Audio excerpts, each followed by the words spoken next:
The Call of the Wild by Jack London. Presented by Bookify. Welcome, and enjoy your listening. Chapter 1. Into the Primitive. Old longing's nomadic leap, chafing at custom's chain, again from its brumal sleep, wakens the ferine strain.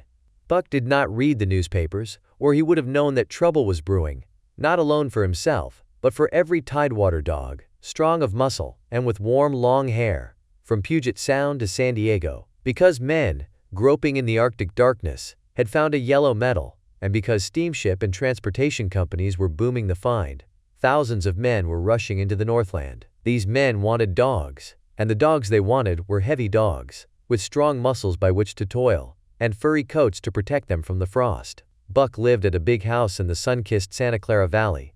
Judge Miller's place, it was called. It stood back from the road, half hidden among the trees, through which glimpses could be caught of the wide, cool veranda that ran around its four sides. The house was approached by graveled driveways, which wound about through wide-spreading lawns and under the interlacing boughs of tall poplars. At the rear, things were on even a more spacious scale than at the front. There were great stables, where a dozen grooms and boys held forth, rows of vine-clad servants' cottages, an endless and orderly array of outhouses, long grape arbors, green pastures, orchards, and berry patches. Then there was the pumping plant for the artesian well, and the big cement tank where Judge Miller's boys took their morning plunge and kept cool in the hot afternoon. And over this great domain, Buck ruled. Here he was born, and here he had lived the 4 years of his life.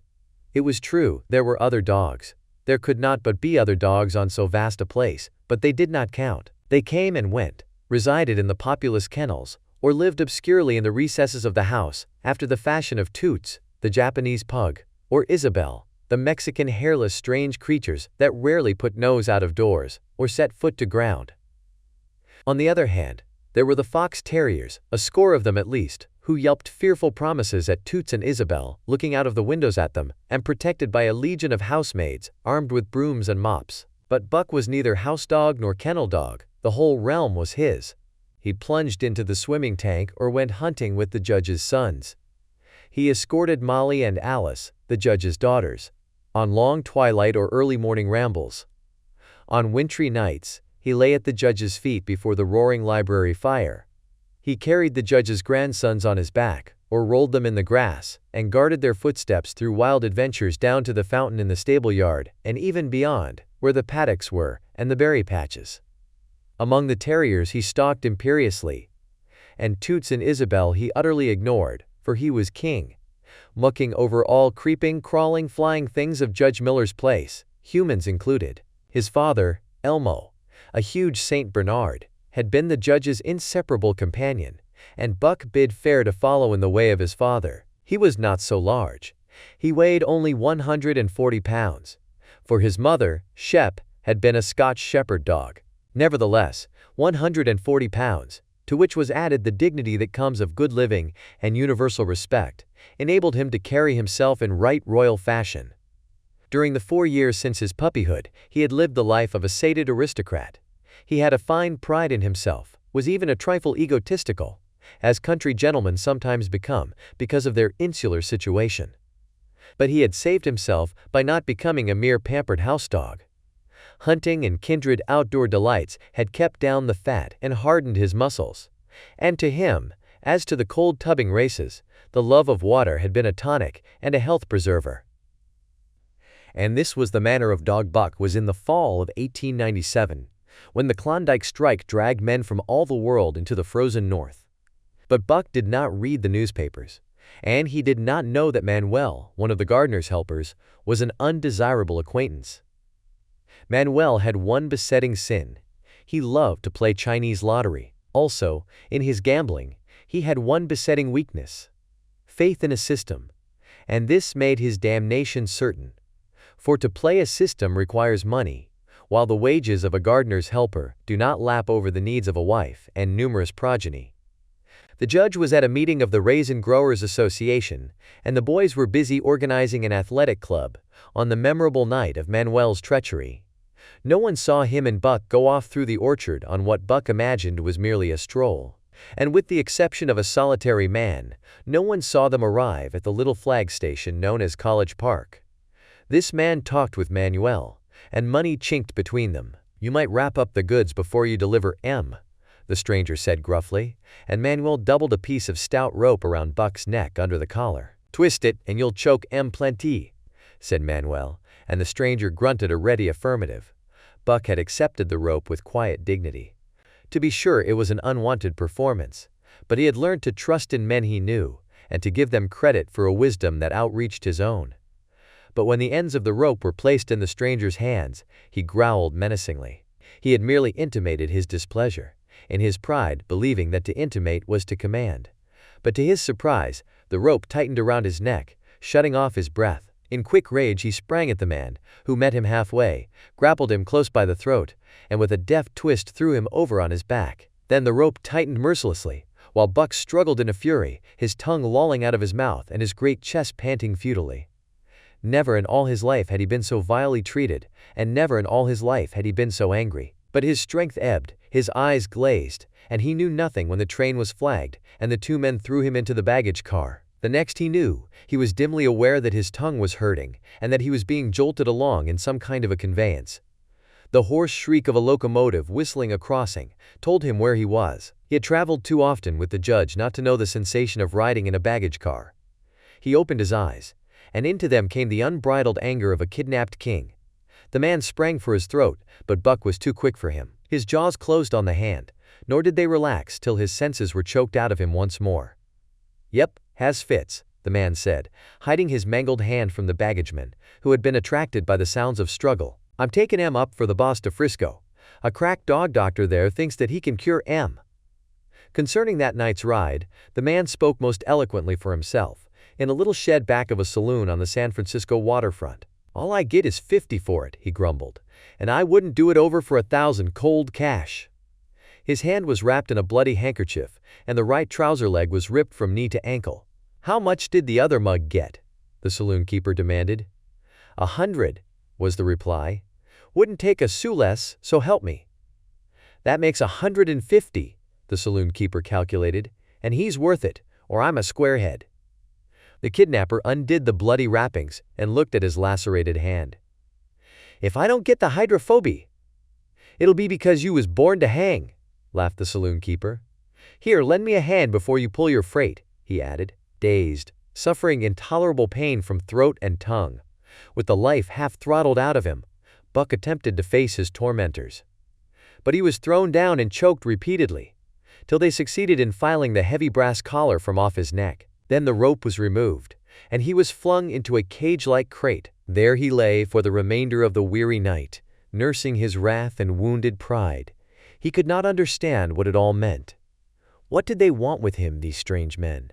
Why were they keeping him pent up in this narrow crate? He did not know why, but he felt oppressed by the vague sense of impending calamity. Several times during the night he sprang to his feet when the shed door rattled open, expecting to see the judge, or the boys at least. But each time it was the bulging face of the saloon keeper that peered in at him by the sickly light of a tallow candle.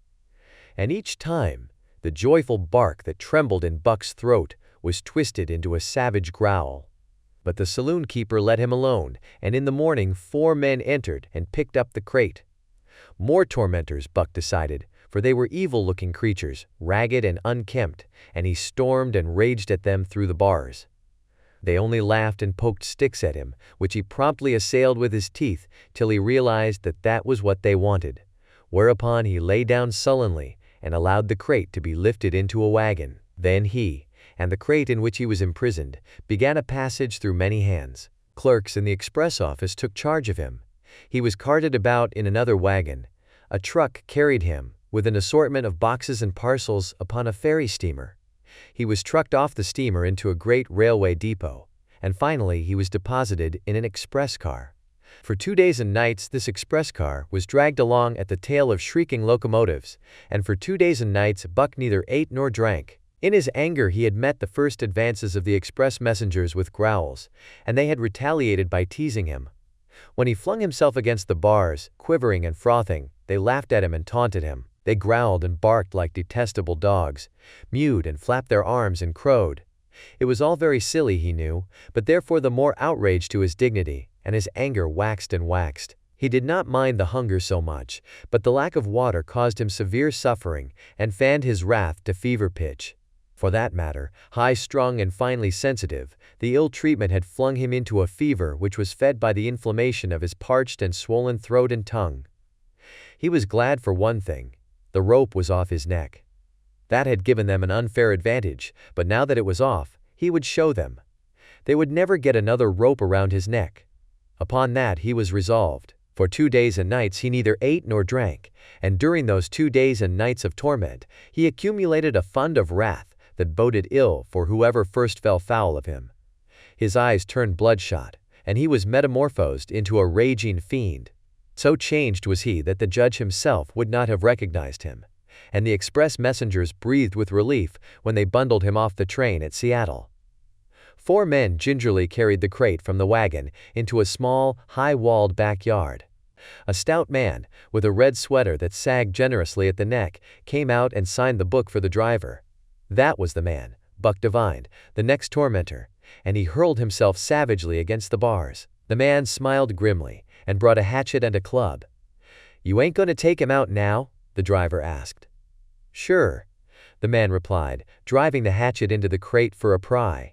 There was an instantaneous scattering of the 4 men who had carried it in, and from safe perches on top the wall they prepared to watch the performance.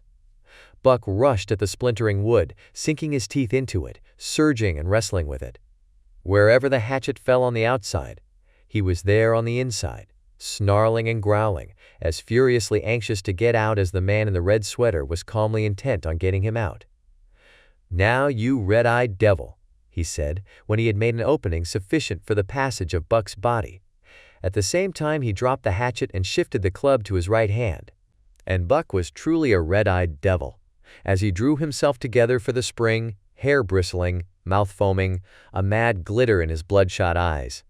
Straight at the man he launched his 140 pounds of fury, surcharged with the pent passion of 2 days and nights. In mid-air, just as his jaws were about to close on the man, he received a shock that checked his body and brought his teeth together with an agonizing clip. He whirled over, fetching the ground on his back and side. He had never been struck by a club in his life and did not understand. With a snarl that was part bark and more scream, he was again on his feet and launched into the air.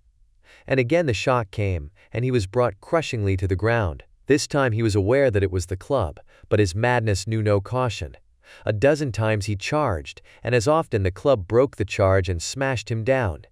After a particularly fierce blow, he crawled to his feet, too dazed to rush. He staggered limply about, the blood flowing from nose and mouth and ears, his beautiful coat sprayed and flecked with bloody slaver. Then the man advanced and deliberately dealt him a frightful blow on the nose. All the pain he had endured was as nothing compared with the exquisite agony of this. With a roar that was almost lion-like in its ferocity, he again hurled himself at the man. But the man, shifting the club from right to left, coolly caught him by the underjaw, at the same time wrenching downward and backward. Buck described a complete circle in the air, and half of another, then crashed to the ground on his head and chest. For the last time he rushed.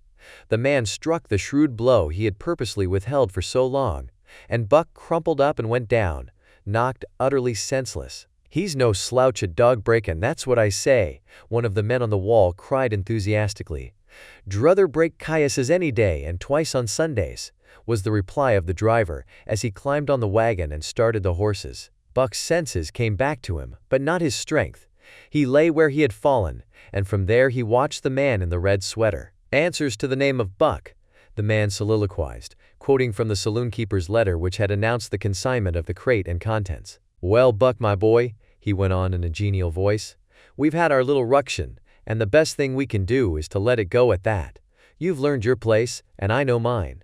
Be a good dog and all go well, and the goose hang high. Be a bad dog, and I'll whale the stuffin' out of you. Understand?"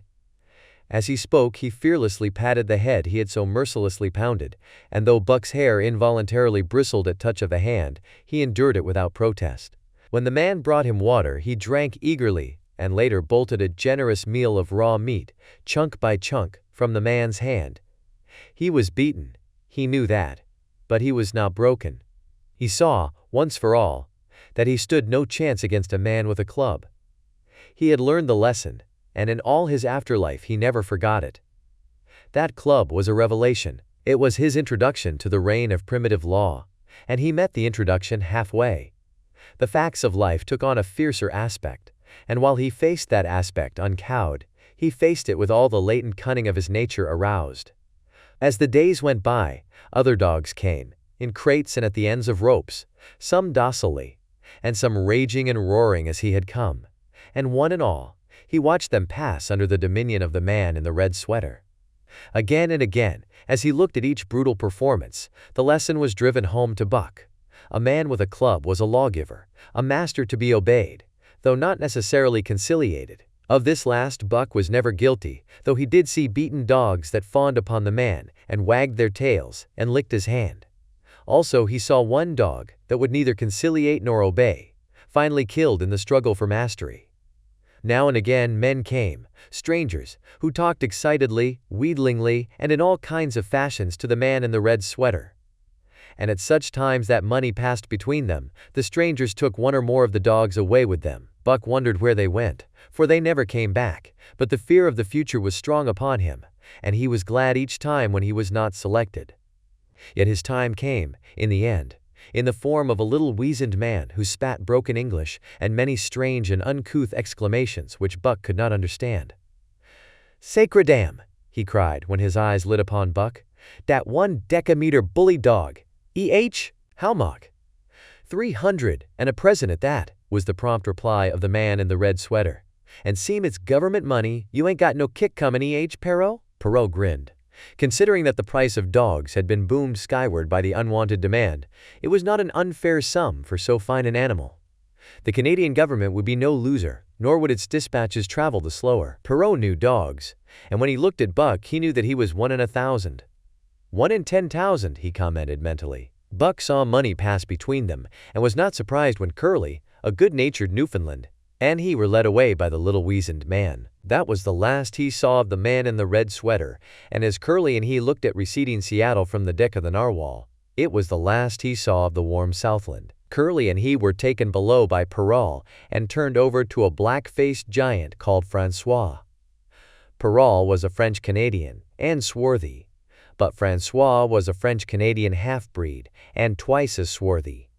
They were a new kind of men to Buck, of which he was destined to see many more, and while he developed no affection for them, he nonetheless grew honestly to respect them. He speedily learned that Perot and Francois were fair men, calm and impartial in administering justice, and too wise in the way of dogs to be fooled by dogs. In the 'tween decks of the narwhal, Buck and Curly joined 2 other dogs. One of them was a big snow-white fellow from Spitzbergen who had been brought away by a whaling captain, and who had later accompanied a geological survey into the Barrens. He was friendly, in a treacherous sort of way, smiling into one's face the while he meditated some underhand trick, as, for instance, when he stole from Buck's food at the first meal. As Buck sprang to punish him, the lash of Francois's whip sang through the air, reaching the culprit first, and nothing remained to Buck but to recover the bone. That was fair of Francois, he decided, and the half-breed began his rise in Buck's estimation.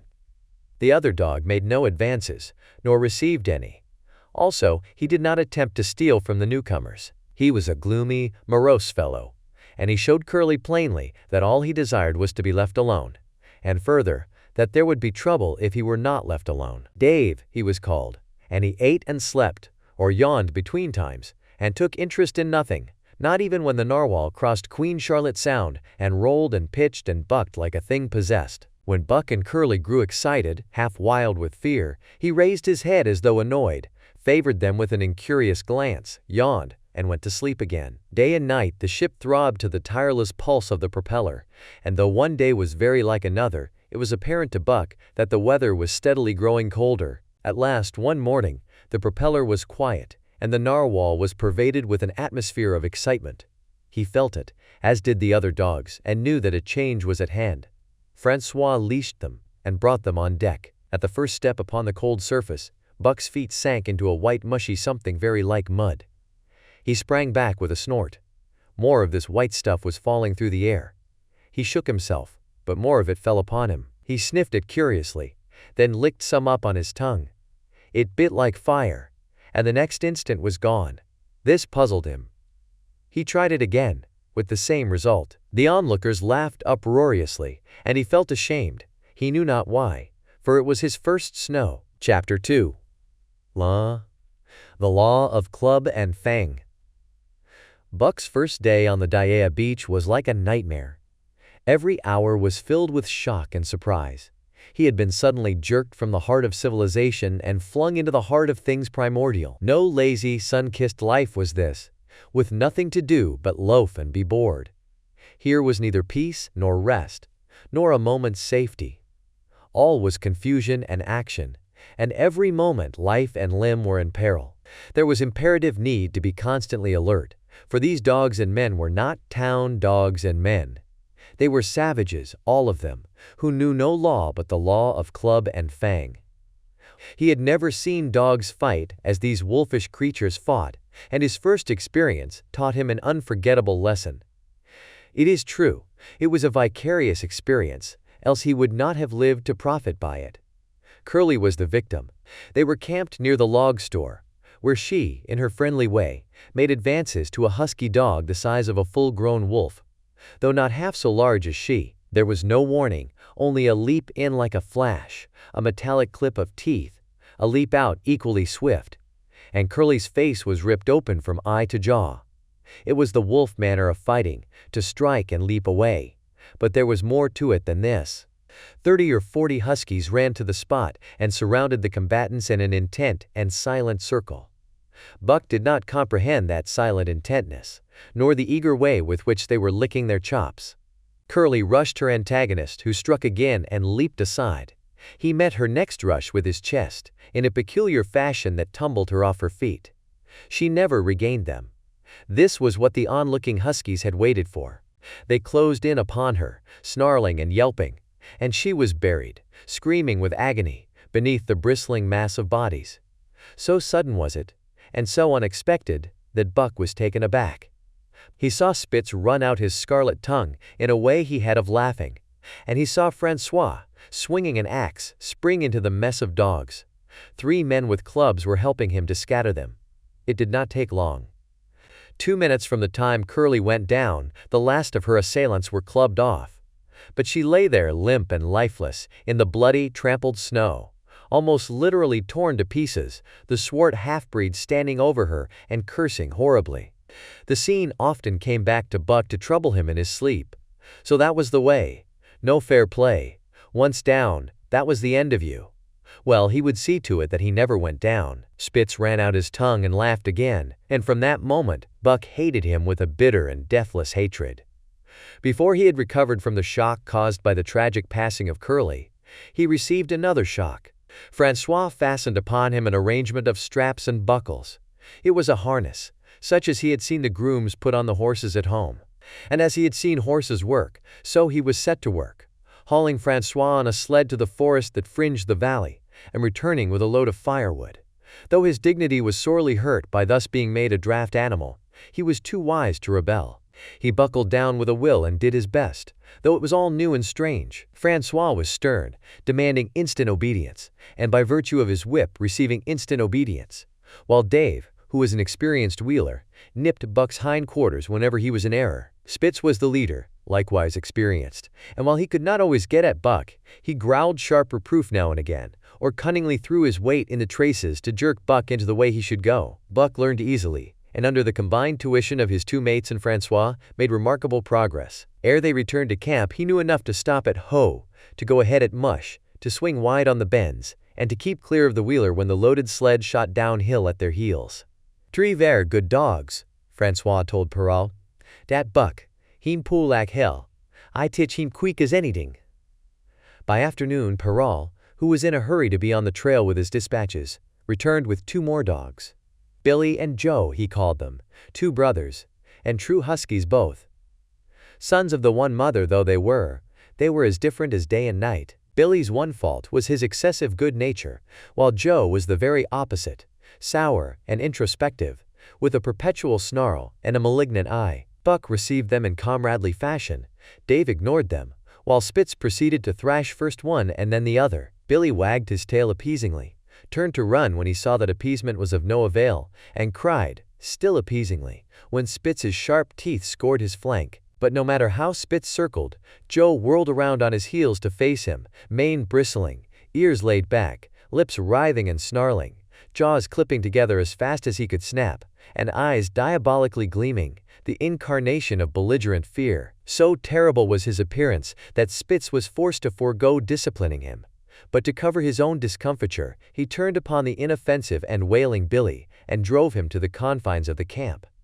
By evening, Perrault secured another dog, an old husky, long and lean and gaunt, with a battle-scarred face and a single eye which flashed a warning of prowess that commanded respect. He was called Sol Lex, which means the angry one. Like Dave, he asked nothing, gave nothing, expected nothing, and when he marched slowly and deliberately into their midst, even Spitz left him alone. He had one peculiarity which Buck was unlucky enough to discover. He did not like to be approached on his blind side. Of this offense Buck was unwittingly guilty, and the first knowledge he had of his indiscretion was when Sol Lex whirled upon him and slashed his shoulder to the bone for 3 inches up and down. Forever after Buck avoided his blind side, and to the last of their comradeship had no more trouble. His only apparent ambition, like Dave's, was to be left alone, though, as Buck was afterward to learn, each of them possessed one other, and even more vital ambition. That night, Buck faced the great problem of sleeping. The tent, illumined by a candle, glowed warmly in the midst of the white plain, and when he, as a matter of course, entered it, both Perrault and Francois bombarded him with curses and cooking utensils, till he recovered from his consternation and fled ignominiously into the outer cold. A chill wind was blowing that nipped him sharply and bit with especial venom into his wounded shoulder.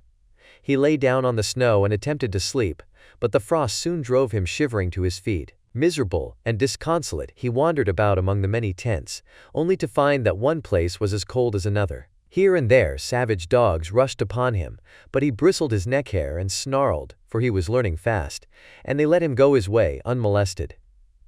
Finally an idea came to him. He would return and see how his own teammates were making out. To his astonishment, they had disappeared. Again he wandered about through the great camp looking for them, and again he returned. Were they in the tent? No, that could not be, else he would not have been driven out. Then where could they possibly be? With drooping tail and shivering body, very forlorn indeed, he aimlessly circled the tent. Suddenly the snow gave way beneath his forelegs and he sank down. Something wriggled under his feet. He sprang back, bristling and snarling, fearful of the unseen and unknown. But a friendly little yelp reassured him, and he went back to investigate.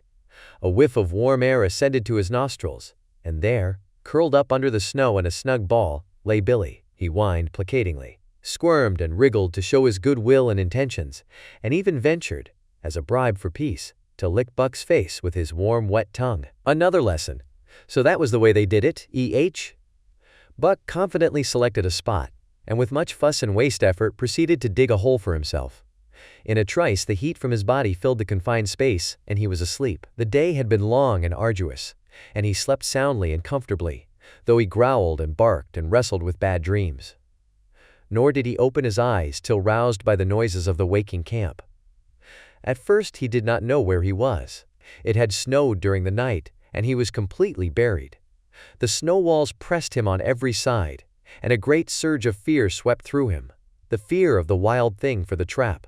It was a token that he was harking back through his own life to the lives of his forebears, for he was a civilized dog, an unduly civilized dog, and of his own experience knew no trap, and so could not of himself fear it. The muscles of his whole body contracted spasmodically and instinctively, the hair on his neck and shoulders stood on end, and with a ferocious snarl he bounded straight up into the blinding day, the snow flying about him in a flashing cloud. Ere he landed on his feet, he saw the white camp spread out before him, and knew where he was, and remembered all that had passed from the time he went for a stroll with Manuel, to the hole he had dug for himself the night before.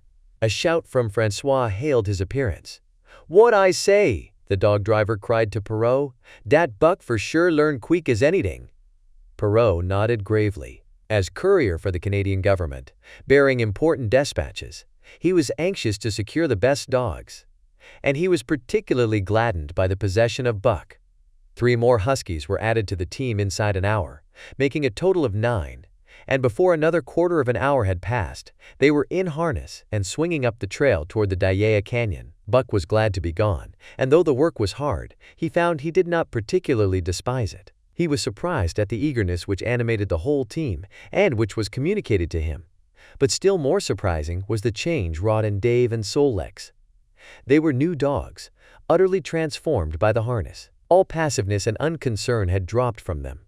They were alert and active, anxious that the work should go well, and fiercely irritable with whatever, by delay or confusion, retarded that work. The toil of the traces seemed the supreme expression of their being, and all that they lived for and the only thing in which they took delight. Dave was wheeler or sled dog, pulling in front of him was Buck, then came Solex. The rest of the team was strung out ahead, single file to the leader, which position was filled by Spitz. Buck had been purposely placed between Dave and Solex so that he might receive instruction. Apt scholar that he was, they were equally apt teachers, never allowing him to linger long in error and enforcing their teaching with their sharp teeth. Dave was fair and very wise. He never nipped Buck without cause, and he never failed to nip him when he stood in need of it. As Francois's whip backed him up, Buck found it to be cheaper to mend his ways than to retaliate. Once, during a brief halt, when he got tangled in the traces and delayed the start, both Dave and Solex flew at him and administered a sound trouncing. The resulting tangle was even worse, but Buck took good care to keep the traces clear thereafter, and ere the day was done, so well had he mastered his work, his mates about ceased nagging him. Francois's whip snapped less frequently, and Perrault even honored Buck by lifting up his feet and carefully examining them. It was a hard day's run, up the canyon, through sheep camp, past the scales and the timberline, across glaciers and snowdrifts hundreds of feet deep, and over the great Chilkoot Divide, which stands between the saltwater and the fresh, and guards forbiddingly the sad and lonely north. They made good time down the chain of lakes which fills the craters of extinct volcanoes, and late that night pulled into the huge camp at the head of Lake Bennett, where thousands of gold seekers were building boats against the breakup of the ice in the spring. Buck made his hole in the snow and slept the sleep of the exhausted just, but all too early was routed out in the cold darkness and harnessed with his mates to the sled. That day they made 40 miles, the trail being packed. But the next day, and for many days to follow, they broke their own trail, worked harder, and made poorer time. As a rule, Perrault traveled ahead of the team, packing the snow with webbed shoes to make it easier for them. Francois, guiding the sled at the G-pole, sometimes exchanged places with him, but not often. Perrault was in a hurry, and he prided himself on his knowledge of ice, which knowledge was indispensable, for the fall ice was very thin, and where there was swift water, there was no ice at all. Day after day, for days unending, Buck toiled in the traces. Always, they broke camp in the dark, and the first gray of dawn found them hitting the trail with fresh miles reeled off behind them. And always, they pitched camp after dark, eating their bit of fish and crawling to sleep into the snow. Buck was ravenous. The pound and a half of sun-dried salmon, which was his ration for each day, seemed to go nowhere. He never had enough, and suffered from perpetual hunger pangs. Yet the other dogs, because they weighed less and were born to the life, received a pound only of the fish and managed to keep in good condition. He swiftly lost the fastidiousness which had characterized his old life. A dainty eater, he found that his mates, finishing first, robbed him of his unfinished ration. There was no defending it. While he was fighting off 2 or 3, it was disappearing down the throats of the others. To remedy this, he ate as fast as they, and so greatly did hunger compel him, he was not above taking what did not belong to him. He watched and learned. When he saw Pike, one of the new dogs, a clever malingerer and thief, slyly steal a slice of bacon when Perrault's back was turned, he duplicated the performance the following day, getting away with the whole chunk. A great uproar was raised, but he was unsuspected, while Dub, an awkward blunderer who was always getting caught, was punished for Buck's misdeed. This first theft marked Buck as fit to survive in the hostile Northland environment. It marked his adaptability, his capacity to adjust himself to changing conditions, the lack of which would have meant swift and terrible death. It marked further the decay or going to pieces of his moral nature, a vain thing and a handicap in the ruthless struggle for existence. It was all well enough in the Southland, under the law of love and fellowship, to respect private property and personal feelings. But in the Northland, under the law of club and fang, whoso took such things into account was a fool, and insofar as he observed them, he would fail to prosper. Not that Buck reasoned it out. He was fit, that was all, and unconsciously he accommodated himself to the new mode of life. All his days, no matter what the odds, he had never run from a fight, but the club of the man in the red sweater had beaten into him a more fundamental and primitive code. Civilized, he could have died for a moral consideration, say the defense of Judge Miller's riding whip. But the completeness of his decivilization was now evidenced by his ability to flee from the defense of a moral consideration, and so save his hide. He did not steal for joy of it, but because of the clamor of his stomach.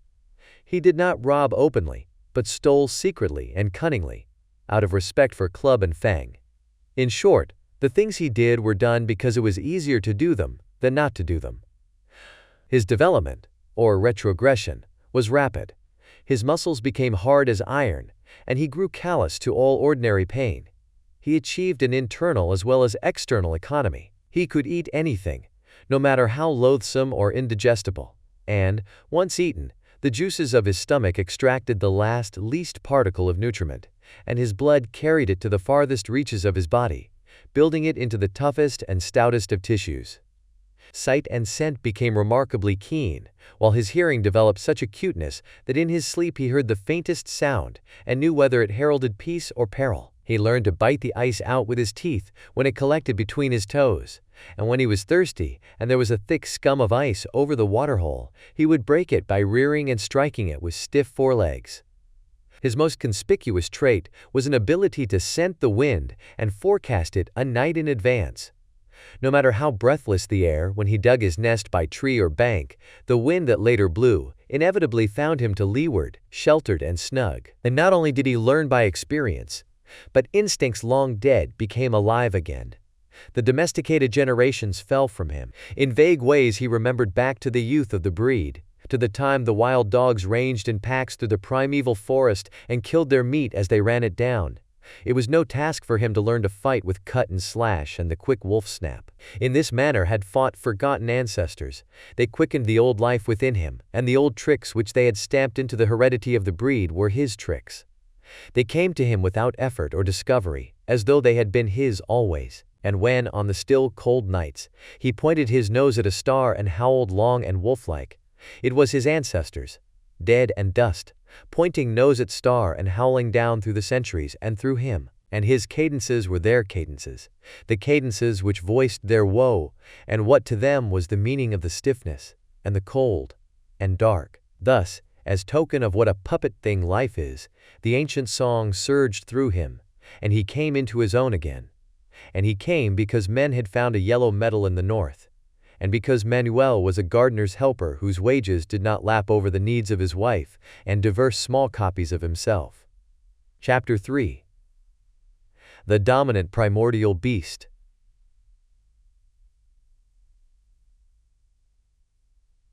The dominant primordial beast was strong in buck, and under the fierce conditions of trail life it grew and grew. Yet it was a secret growth. His newborn cunning gave him poise and control. He was too busy adjusting himself to the new life to feel at ease. And not only did he not pick fights, but he avoided them whenever possible. A certain deliberateness characterized his attitude. He was not prone to rashness and precipitate action, and in the bitter hatred between him and Spitz, he betrayed no impatience, shunned all offensive acts. On the other hand, possibly because he divined in Buck a dangerous rival, Spitz never lost an opportunity of showing his teeth. He even went out of his way to bully Buck, striving constantly to start the fight which could end only in the death of one or the other. Early in the trip this might have taken place had it not been for an unwanted accident. At the end of this day they made a bleak and miserable camp on the shore of Lake Labarge. Driving snow, a wind that cut like a white-hot knife, and darkness had forced them to grope for a camping place. They could hardly have fared worse. At their backs rose a perpendicular wall of rock, and Perrault and Francois were compelled to make their fire and spread their sleeping robes on the ice of the lake itself. The tent they had discarded at Daiea in order to travel light. A few sticks of driftwood furnished them with a fire that thawed down through the ice and left them to eat supper in the dark. Close in under the sheltering rock, Buck made his nest. So snug and warm was it, that he was loath to leave it when Francois distributed the fish which he had first thawed over the fire. But when Buck finished his ration and returned, he found his nest occupied. A warning snarl told him that the trespasser was Spitz. Till now Buck had avoided trouble with his enemy, but this was too much. The beast in him roared. He sprang upon Spitz with a fury which surprised them both, and Spitz particularly, for his whole experience with Buck had gone to teach him that his rival was an unusually timid dog, who managed to hold his own only because of his great weight and size. Francois was surprised too when they shot out in a tangle from the disrupted nest, and he divined the cause of the trouble. "Ah!" he cried to Buck. "Give it to him, by gar, give it to him, the dirty thief!" Spitz was equally willing. He was crying with sheer rage and eagerness as he circled back and forth for a chance to spring in. Buck was no less eager, and no less cautious, as he likewise circled back and forth for the advantage. But it was then that the unexpected happened, the thing which projected their struggle for supremacy far into the future, past many a weary mile of trail and toil. An oath from Perrault, the resounding impact of a club upon a bony frame, and a shrill yelp of pain, heralded the breaking forth of pandemonium. The camp was suddenly discovered to be alive with skulking furry forms, starving huskies, 4 or 5 score of them, who had scented the camp from some Indian village. They had crept in while Buck and Spitz were fighting, and when the 2 men sprang among them with stout clubs, they showed their teeth and fought back. They were crazed by the smell of the food. Perrault found one with head buried in the grub box. His club landed heavily on the gaunt ribs, and the grub box was capsized on the ground. On the instant, a score of the famished brutes were scrambling for the bread and bacon. The clubs fell upon them unheeded. They yelped and howled under the rain of blows, but struggled none the less madly till the last crumb had been devoured. In the meantime, the astonished team dogs had burst out of their nests only to be set upon by the fierce invaders. Never had Buck seen such dogs. It seemed as though their bones would burst through their skins. They were mere skeletons, draped loosely in draggled hides, with blazing eyes and slavered fangs. But the hunger madness made them terrifying, irresistible. There was no opposing them.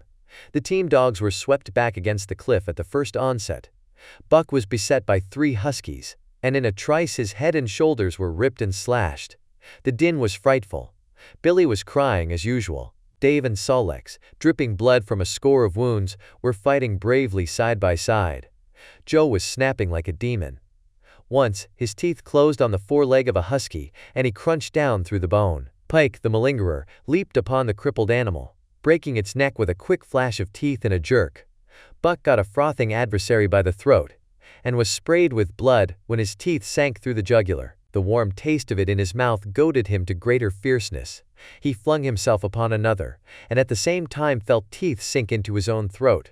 It was Spitz, treacherously attacking from the side.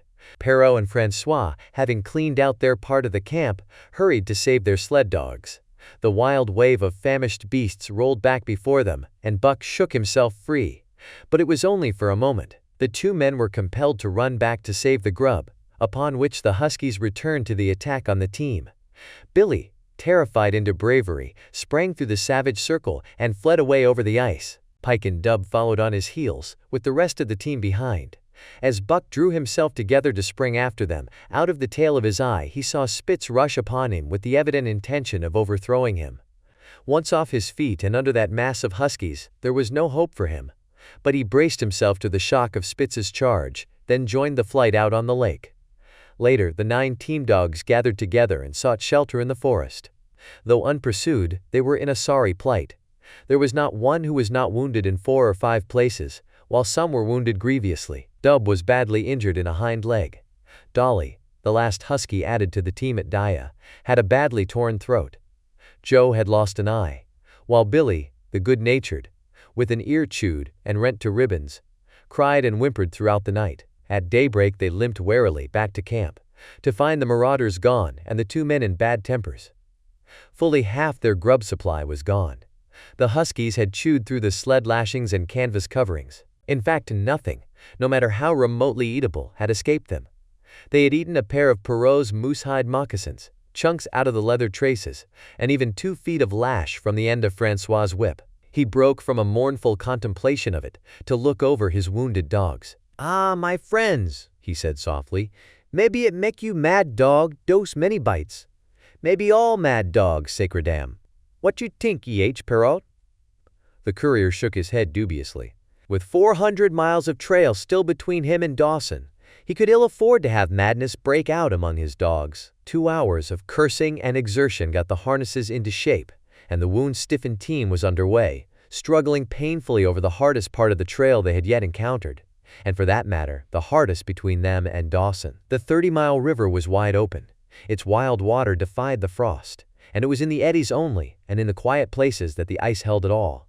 6 days of exhausting toil were required to cover those 30 terrible miles, and terrible they were, for every foot of them was accomplished at the risk of life to dog and man. A dozen times Perrault, nosing the way, broke through the ice bridges, being saved by the long pole he carried, which he so held that it fell each time across the hole made by his body. But a cold snap was on, the thermometer registering 50 below zero, and each time he broke through he was compelled for very life to build a fire and dry his garments.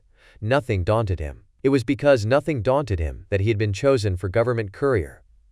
He took all manner of risks, resolutely thrusting his little weazened face into the frost and struggling on from dim dawn to dark. He skirted the frowning shores on rim ice that bent and crackled underfoot and upon which they dared not halt.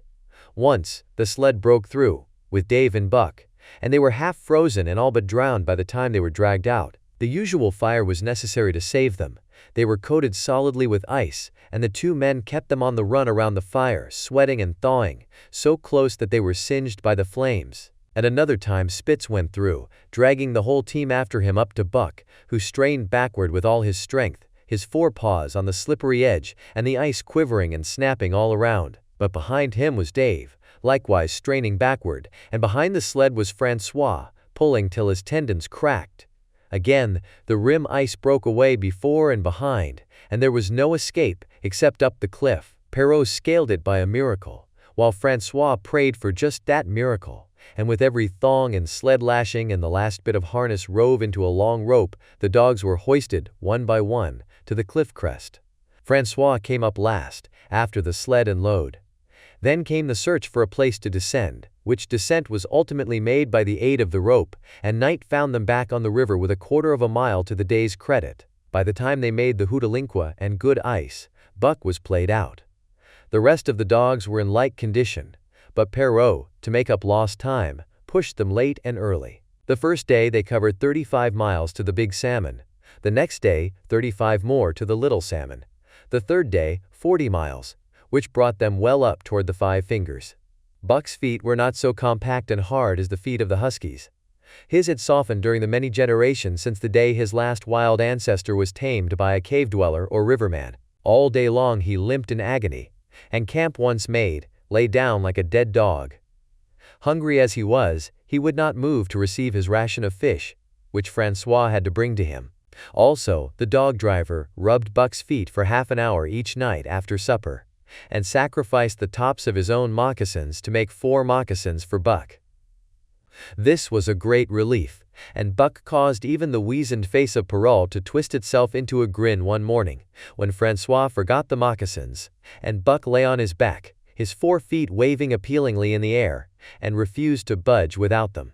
Later his feet grew hard to the trail, and the worn-out footgear was thrown away. At the Pelly one morning as they were harnessing up, Dolly, who had never been conspicuous for anything, went suddenly mad. She announced her condition by a long, heartbreaking wolf howl that sent every dog bristling with fear, then sprang straight for Buck. He had never seen a dog go mad, nor did he have any reason to fear madness, yet he knew that here was horror, and fled away from it in a panic. Straightway he raced, with Dolly panting and frothing 1 leap behind.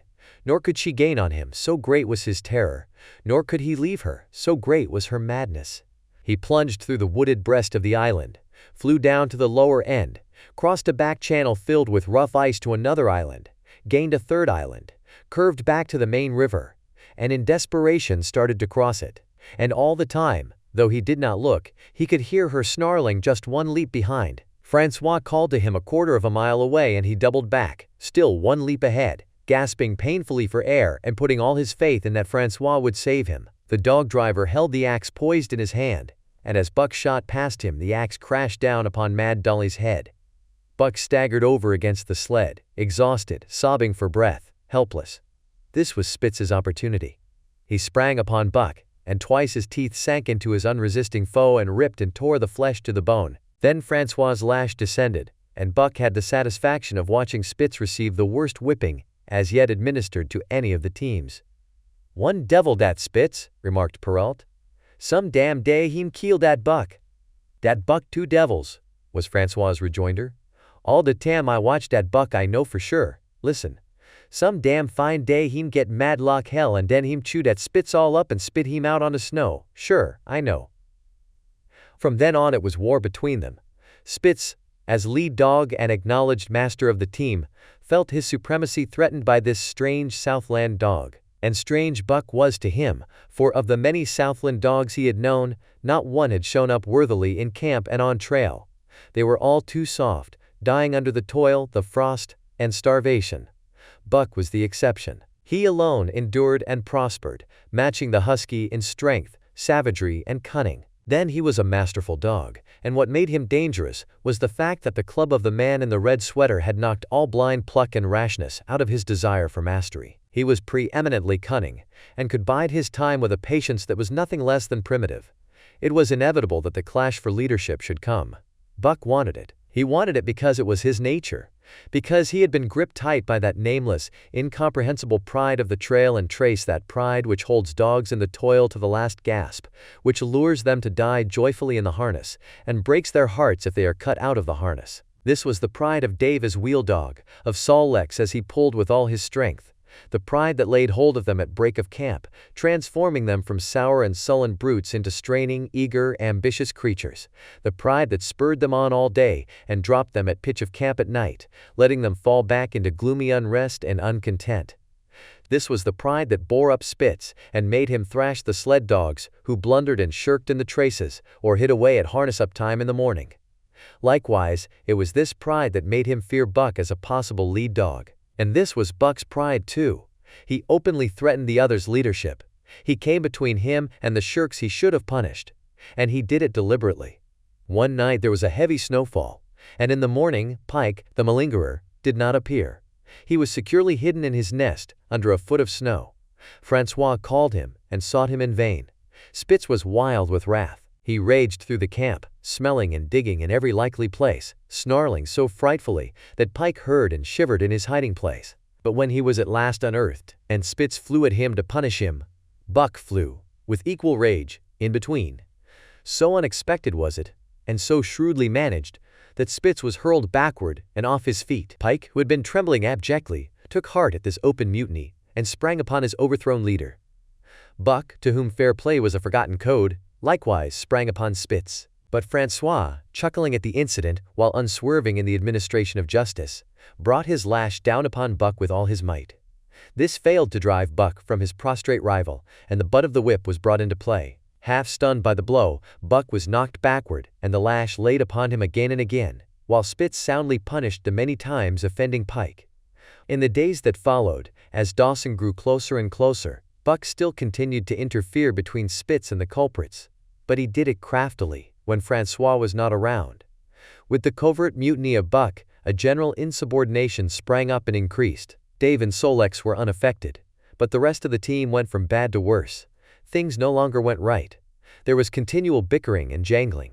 Trouble was always afoot, and at the bottom of it was Buck. He kept Francois busy, for the dog driver was in constant apprehension of the life and death struggle between the two, which he knew must take place sooner or later.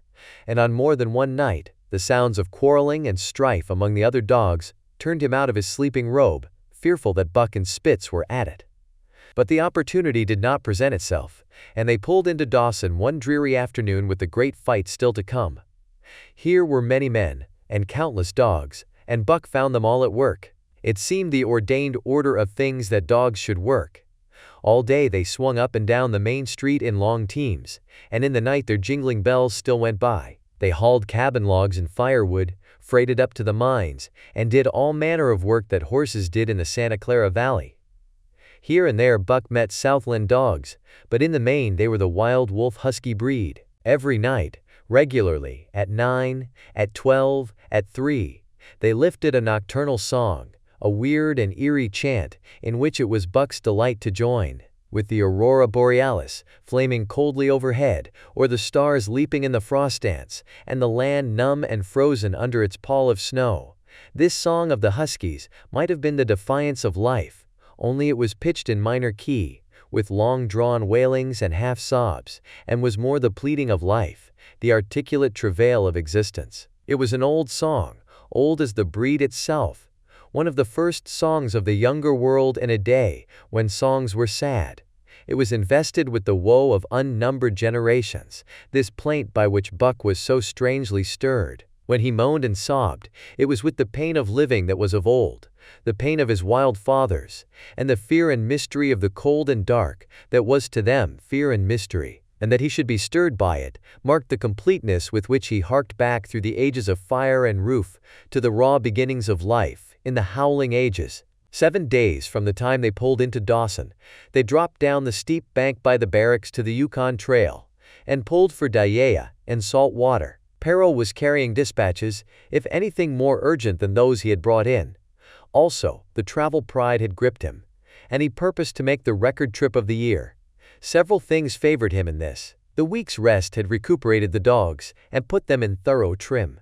The trail they had broken into the country was packed hard by later journeyers. And further, the police had arranged in 2 or 3 places deposits of grub for dog and man, and he was traveling light. They made 60-mile, which is a 50-mile run, on the first day, and the second day saw them booming up the Yukon well on their way to Pelly.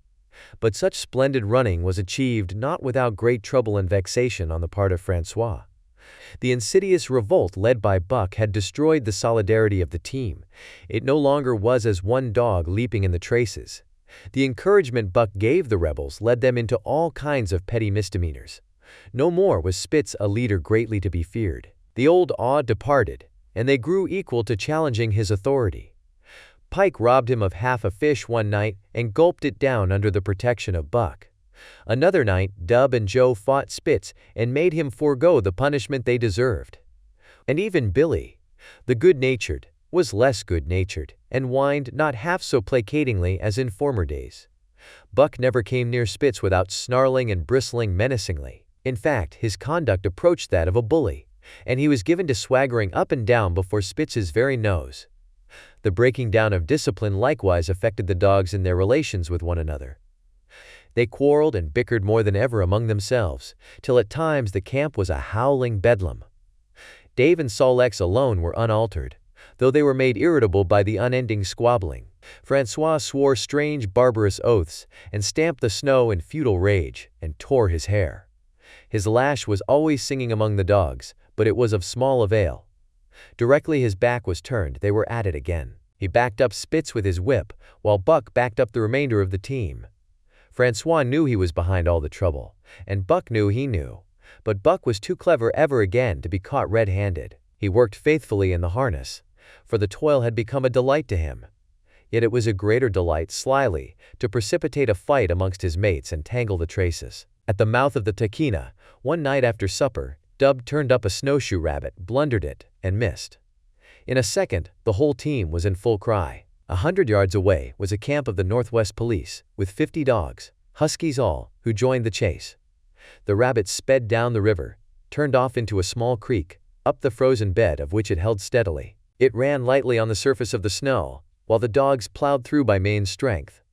Buck led the pack, 60 strong, around bend after bend, but he could not gain. He lay down low to the race, whining eagerly, his splendid body flashing forward, leap by leap, in the wan white moonlight. And leap by leap, like some pale frost wraith, the snowshoe rabbit flashed on ahead. All that stirring of old instincts which at stated periods drives men out from the sounding cities to forest and plain to kill things by chemically propelled leaden pellets, the bloodlust, the joy to kill. All this was Buck's, only it was infinitely more intimate. He was ranging at the head of the pack, running the wild thing down, the living meat, to kill with his own teeth and wash his muzzle to the eyes in warm blood. There is an ecstasy that marks the summit of life, and beyond which life cannot rise. And such is the paradox of living. This ecstasy comes when one is most alive, and it comes as a complete forgetfulness that one is alive. This ecstasy, This forgetfulness of living comes to the artist, caught up and out of himself in a sheet of flame. It comes to the soldier, war-mad on a stricken field and refusing quarter. And it came to Buck, leading the pack, sounding the old wolf cry, straining after the food that was alive and that fled swiftly before him through the moonlight. He was sounding the deeps of his nature, and of the parts of his nature that were deeper than he, going back into the womb of time. He was mastered by the sheer surging of life, the tidal wave of being, the perfect joy of each separate muscle, joint, and sinew, in that it was everything that was not death, that it was aglow and rampant, expressing itself in movement, flying exultantly under the stars and over the face of dead matter that did not move. But Spitz, cold and calculating even in his supreme moods, left the pack and cut across a narrow neck of land, where the creek made a long bend around. Buck did not know of this, and as he rounded the bend, the frost wraith of a rabbit still flitting before him, he saw another and larger frost wraith leap from the overhanging bank into the immediate path of the rabbit. It was Spitz. The rabbit could not turn, and as the white teeth broke its back in mid-air, it shrieked, as loudly as a stricken man may shriek. At sound of this, the cry of life plunging down from life's apex in the grip of death, the full pack at Buck's heels raised a hell's chorus of delight. Buck did not cry out. He did not check himself but drove in upon Spitz, shoulder to shoulder, so hard that he missed the throat. They rolled over and over in the powdery snow. Spitz gained his feet almost as though he had not been overthrown, slashing Buck down the shoulder and leaping clear. Twice his teeth clipped together, like the steel jaws of a trap, as he backed away for better footing, with lean and lifting lips that writhed and snarled. In a flash, Buck knew it. The time had come. It was to the death. As they circled about, snarling, ears laid back, keenly watchful for the advantage, the scene came to Buck with a sense of familiarity. He seemed to remember it all, the white woods and earth and moonlight and the thrill of battle. Over the whiteness and silence brooded a ghostly calm. There was not the faintest whisper of air. Nothing moved, not a leaf quivered, the visible breaths of the dogs rising slowly and lingering in the frosty air. They had made short work of the snowshoe rabbit, these dogs that were ill-tamed wolves, and they were now drawn up in an expectant circle. They too were silent, their eyes only gleaming, and their breaths drifting slowly upward.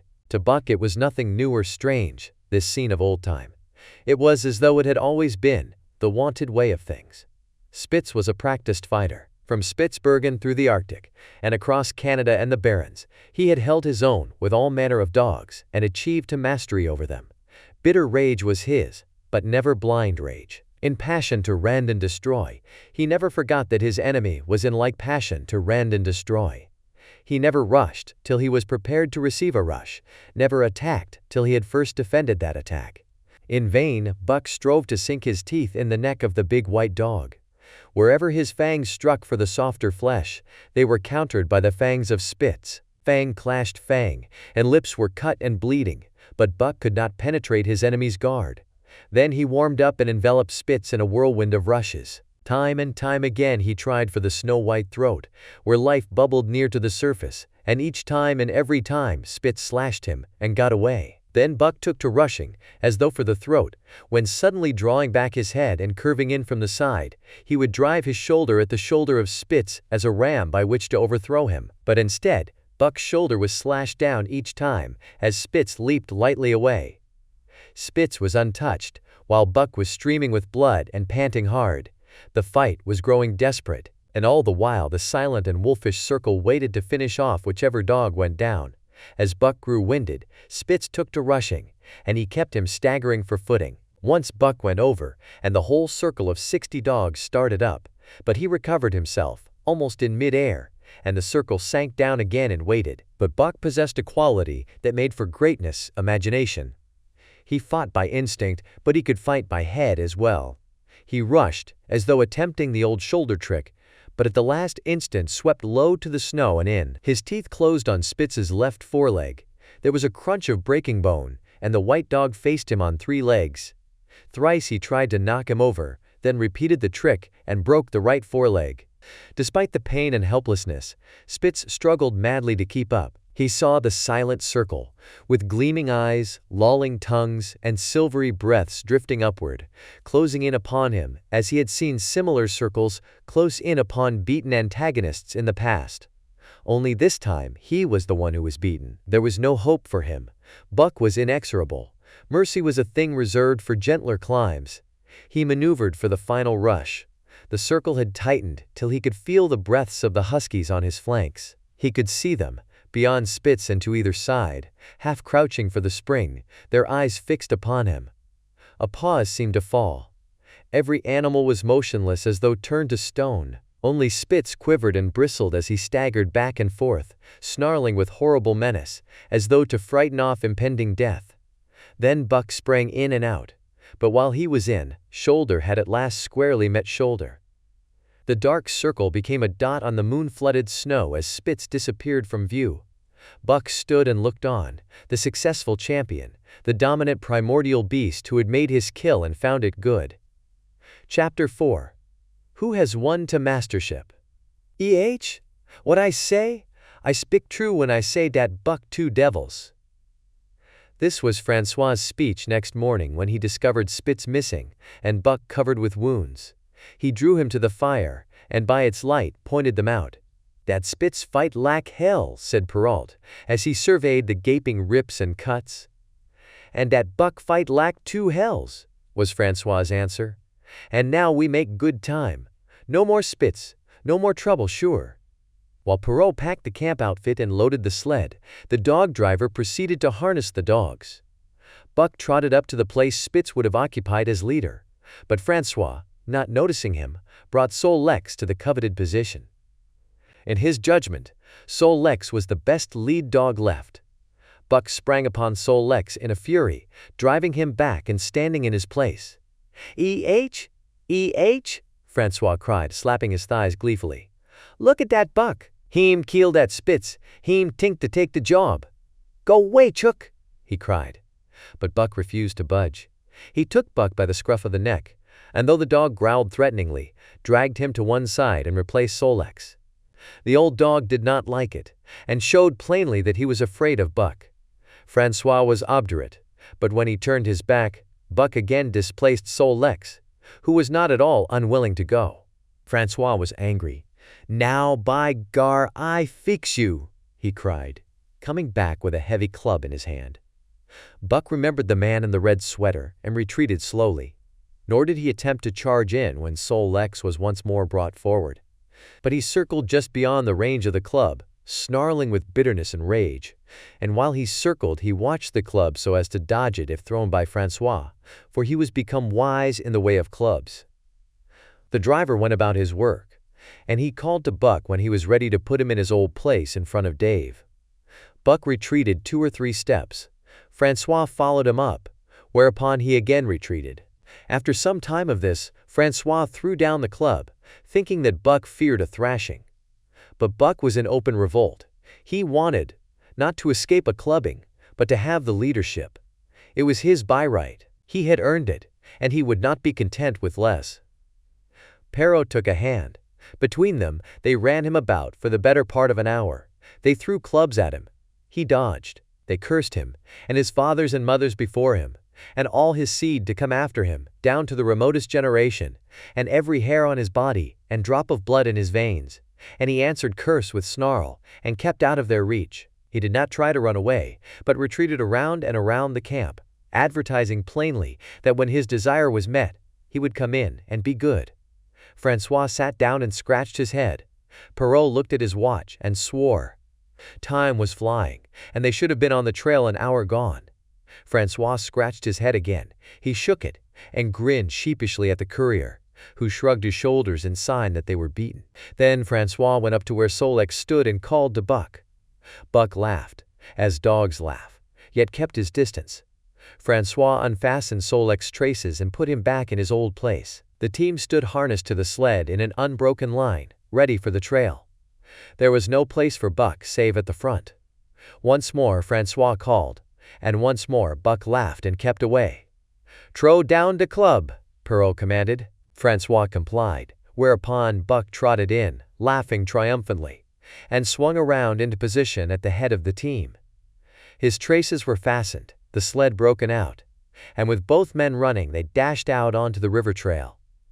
Highly as the dog driver had forevalued Buck with his 2 devils, he found, while the day was yet young, that he had undervalued. At a bound, Buck took up the duties of leadership, and where judgment was required, and quick thinking and quick acting, he showed himself the superior even of Spitz, of whom Francois had never seen an equal.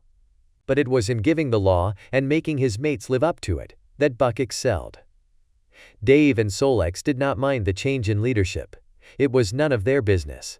Their business was to toil, and toil mightily, in the traces. So long as that were not interfered with, they did not care what happened.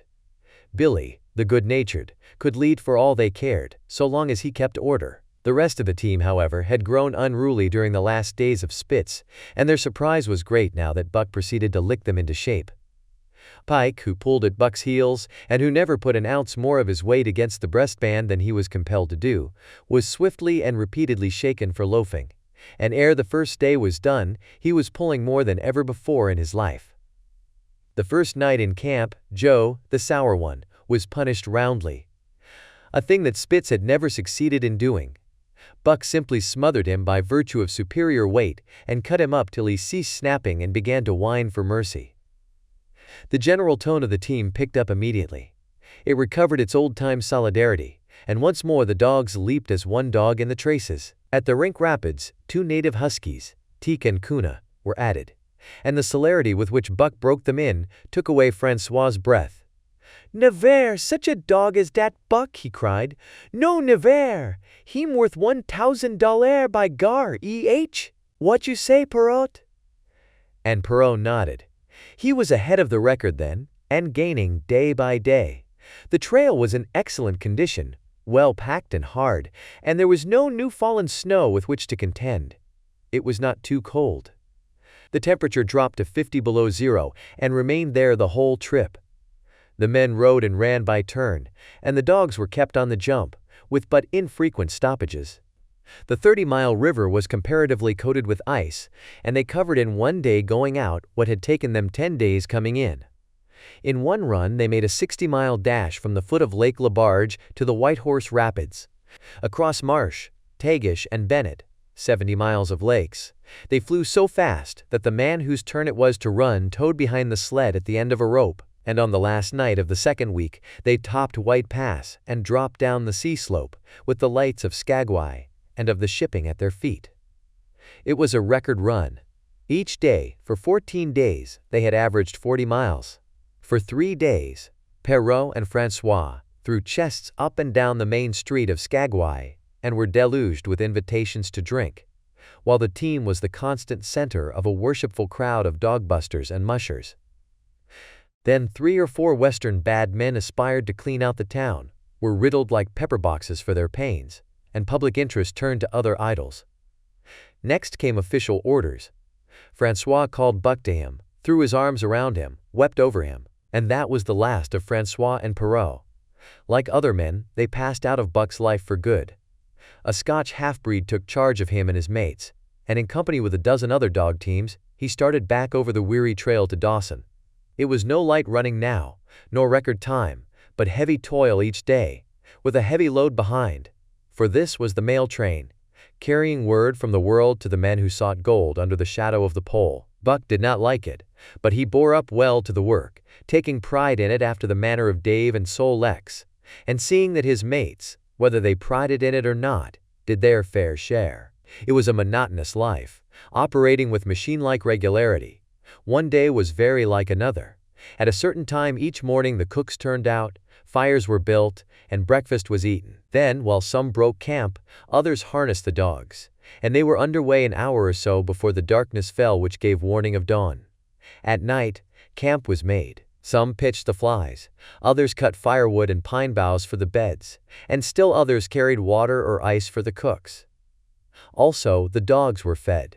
To them, this was the one feature of the day, though it was good to loaf around, after the fish was eaten, for an hour or so with the other dogs, of which there were 50 and odd. There were fierce fighters among them, but 3 battles with the fiercest brought Buck to mastery, so that when he bristled and showed his teeth, they got out of his way.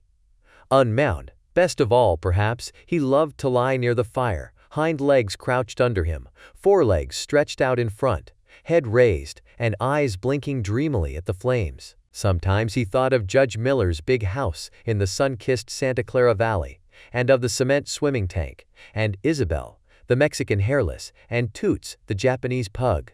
But oftener he remembered the man in the red sweater, the death of Curly, the great fight with Spitz, and the good things he had eaten or would like to eat.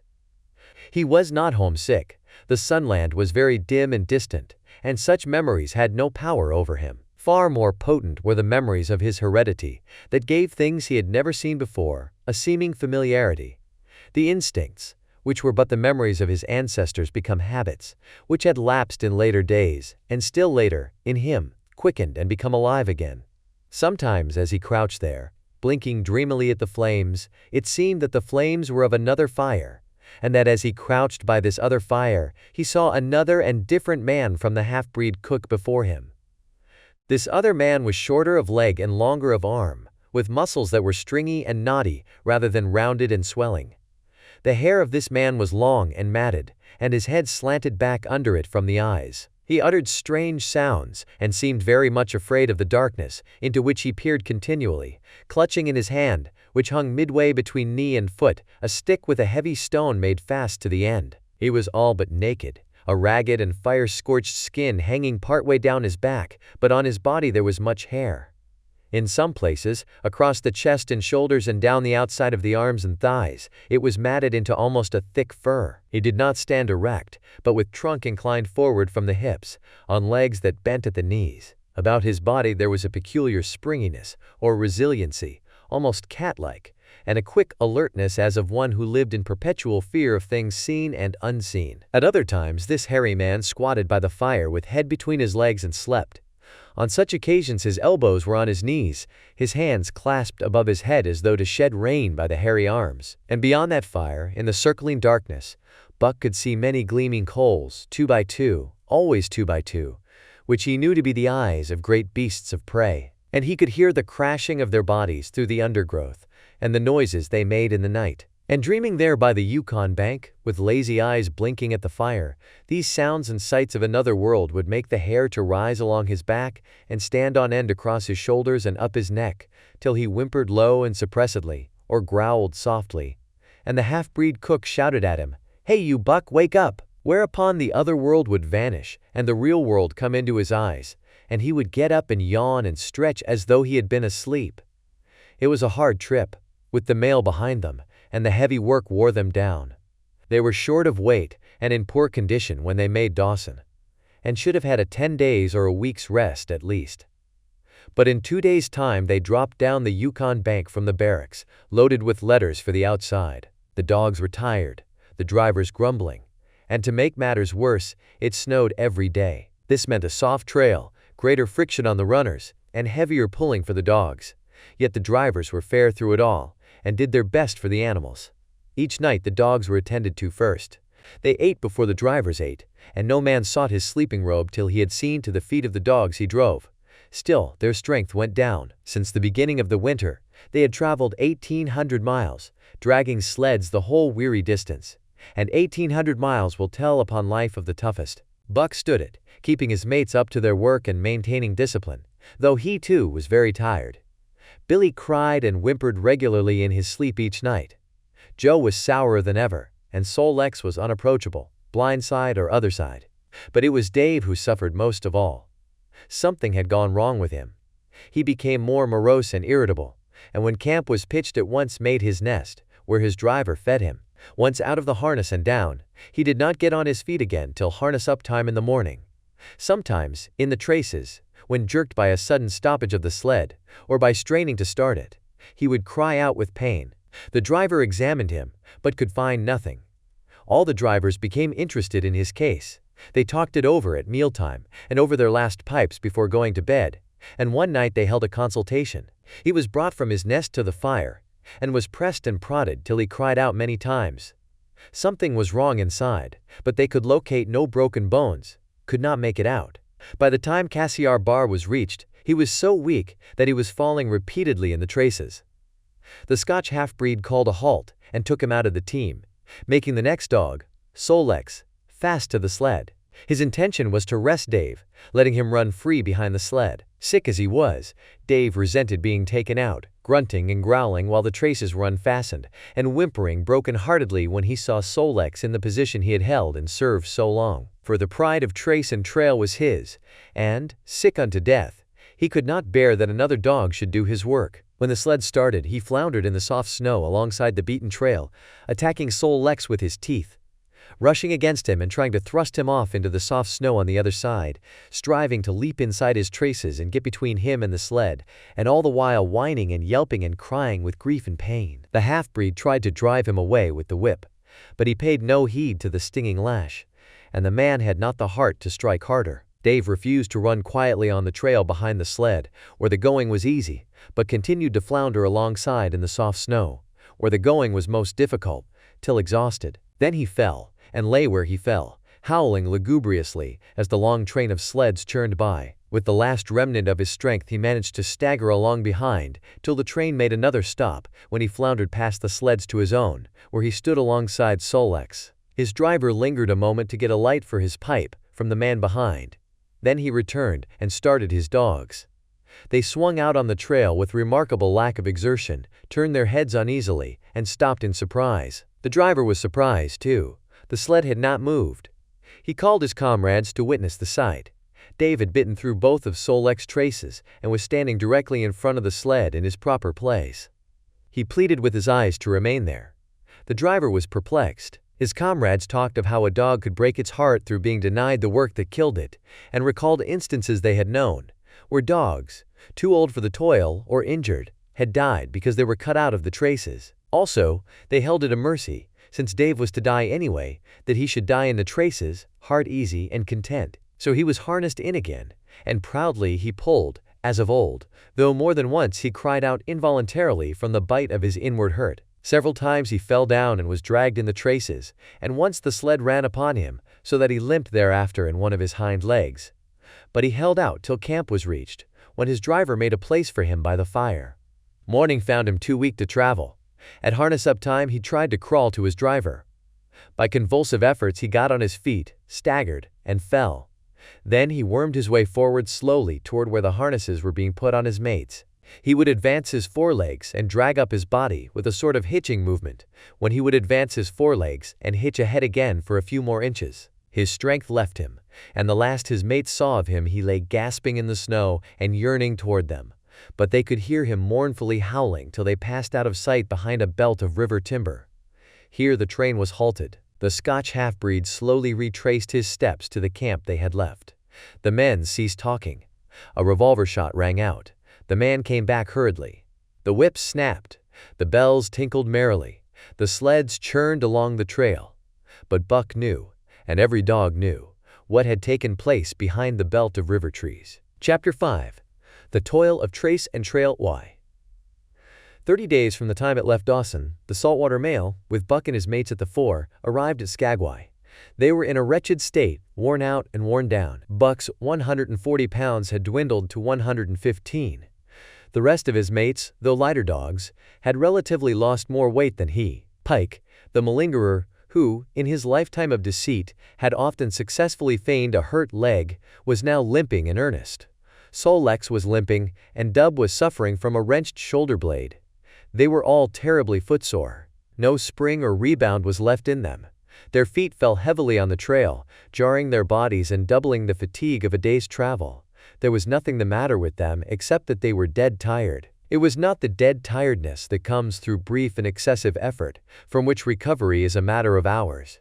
But it was the dead tiredness that comes through the slow and prolonged strength drainage of months of toil. There was no power of recuperation left, no reserve strength to call upon. It had been all used, the last least bit of it. Every muscle, every fiber, every cell was tired, dead tired. And there was reason for it. In less than 5 months they had traveled 2,500 miles, during the last 1,800 of which they had had but 5 days' rest. When they arrived at Skagway, they were apparently on their last legs. They could barely keep the traces taut, and on the downgrades just managed to keep out of the way of the sled. "Moshan, poor sore feets," the driver encouraged them as they tottered down the main street of Skagway. "Dis is de las, den we get one long res. For sure, one bully long res." The drivers confidently expected a long stopover. Themselves, they had covered 1,200 miles with 2 days' rest. And in the nature of reason and common justice, they deserved an interval of loafing. But so many were the men who had rushed into the Klondike, and so many were the sweethearts, wives, and kin that had not rushed in, that the congested mail was taking on alpine proportions. Also, there were official orders. Fresh batches of Hudson Bay dogs were to take the places of those worthless for the trail. The worthless ones were to be got rid of, and since dogs count for little against dollars, they were to be sold. 3 days passed, by which time Buck and his mates found how really tired and weak they were. Then, on the morning of the 4th day, 2 men from the States came along and bought them, harness and all, for a song. The men addressed each other as Hal and Charles. Charles was a middle-aged, lightish-colored man, with weak and watery eyes and a mustache that twisted fiercely and vigorously up, giving the lie to the limply drooping lip it concealed. Hal was a youngster of 19 or 20, with a big Colt's revolver and a hunting knife strapped about him on a belt that fairly bristled with cartridges. This belt was the most salient thing about him. It advertised his callowness, a callowness sheer and unutterable. Both men were manifestly out of place, and why such as they should adventure the north is part of the mystery of things that passes understanding. Buck heard the chaffering, saw the money pass between the man and the government agent, and knew that the Scotch half-breed and the mail train drivers were passing out of his life on the heels of Perrault and Francois and the others who had gone before. When driven with his mates to the new owner's camp, Buck saw a slipshod and slovenly affair, tent half stretched, dishes unwashed, everything in disorder. Also, he saw a woman. Mercedes, the men called her. She was Charles's wife and Hal's sister. A nice family party. Buck watched them apprehensively as they proceeded to take down the tent and load the sled. There was a great deal of effort about their manner, but no businesslike method. The tent was rolled into an awkward bundle 3 times as large as it should have been. The tin dishes were packed away unwashed. Mercedes continually fluttered in the way of her men and kept up an unbroken chattering of remonstrance and advice. When they put a clothes sack on the front of the sled, she suggested it should go on the back. And when they had put it on the back and covered it over with a couple of other bundles, she discovered overlooked articles which could abide nowhere else but in that very sack, and they unloaded again. 3 men from a neighboring tent came out and looked on, grinning and winking at one another. "You've got a right smart load as it is," said one of them, "and it's not me should tell you your business, but I wouldn't tote that tent along if I was you." "Undreamed of," cried Mercedes, throwing up her hands in dainty dismay. "However in the world could I manage without a tent?" "It's springtime, and you won't get any more cold weather," the man replied.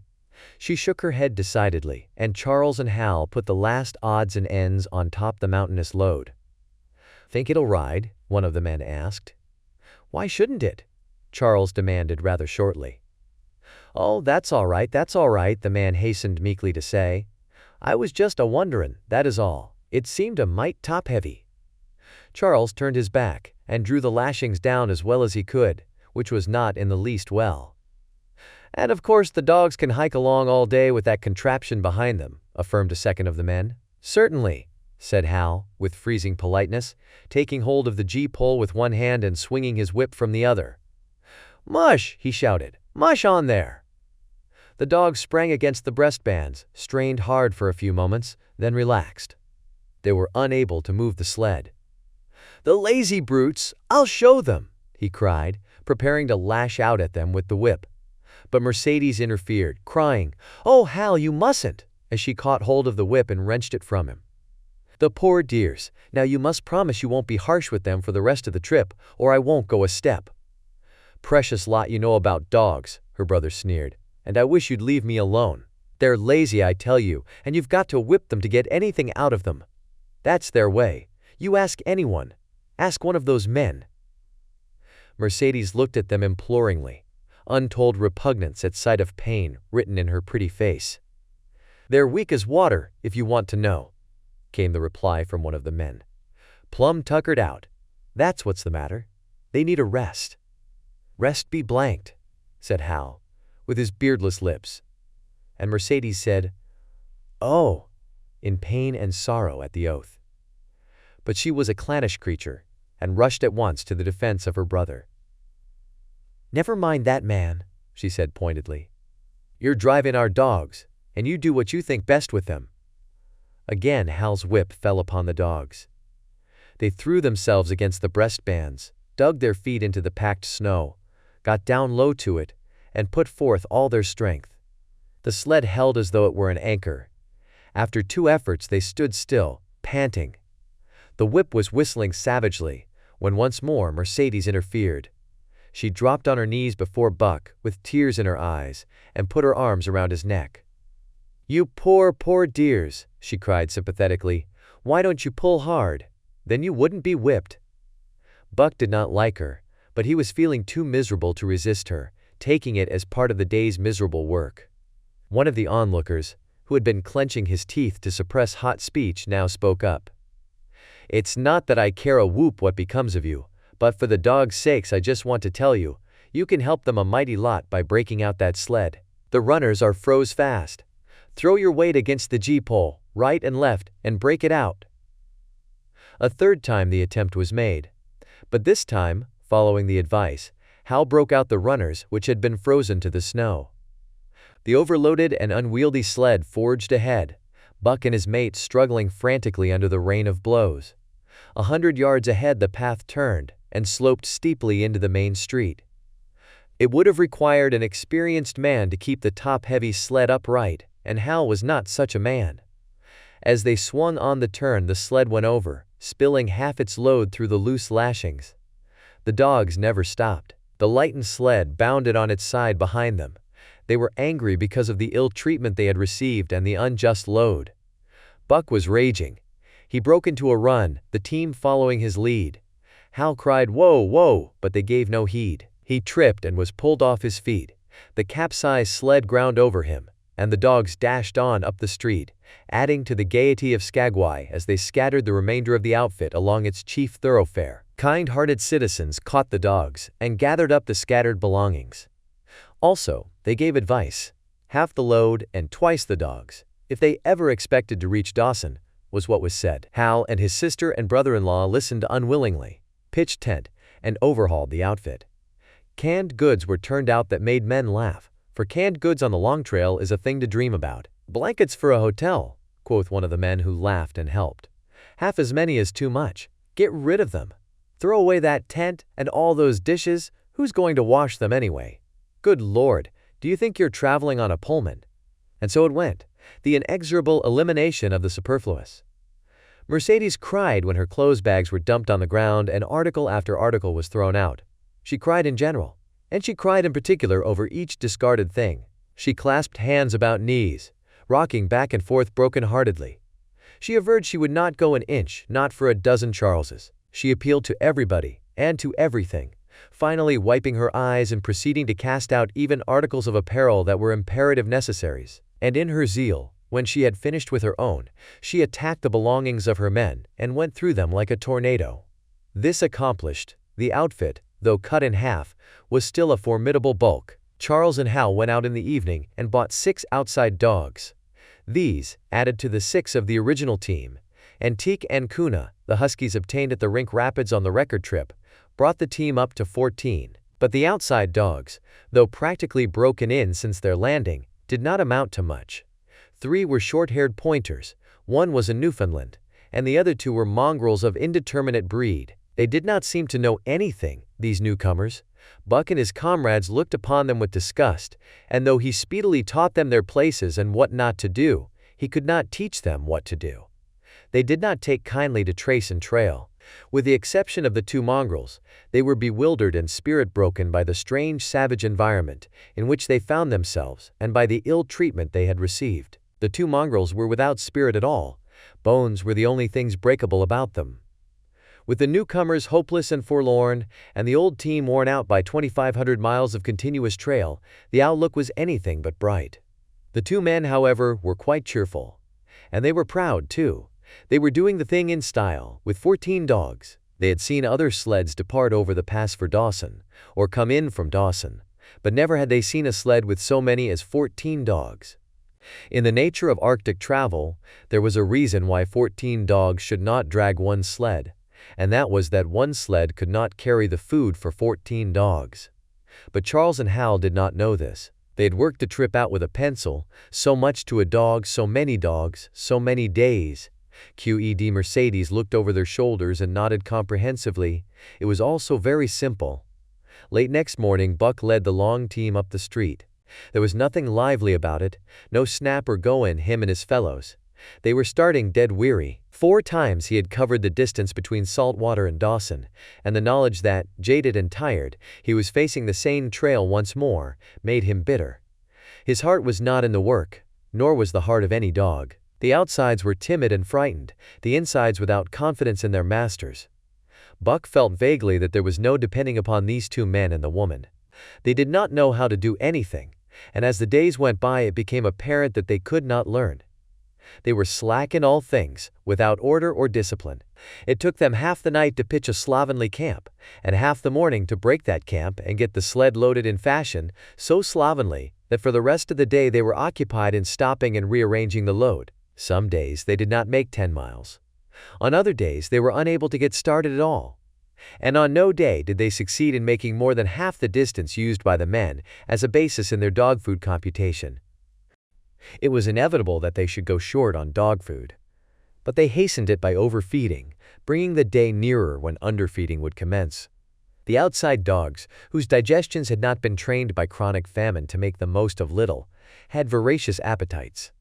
And when, in addition to this, the worn-out huskies pulled weakly, Hal decided that the orthodox ration was too small. He doubled it. And to cap it all, when Mercedes, with tears in her pretty eyes and a quaver in her throat, could not cajole him into giving the dogs still more, she stole from the fish sacks and fed them slyly. But it was not food that Buck and the huskies needed, but rest. And though they were making poor time, the heavy load they dragged sapped their strength severely. Then came the underfeeding. Hal awoke one day to the fact that his dog food was half gone, and the distance only quarter covered. Further, that for love or money, no additional dog food was to be obtained. So he cut down even the orthodox ration, and tried to increase the day's travel. His sister and brother-in-law seconded him, but they were frustrated by their heavy outfit and their own incompetence. It was a simple matter to give the dogs less food, but it was impossible to make the dogs travel faster, while their own inability to get under way earlier in the morning prevented them from traveling longer hours. Not only did they not know how to work dogs, but they did not know how to work themselves. The first to go was Dub.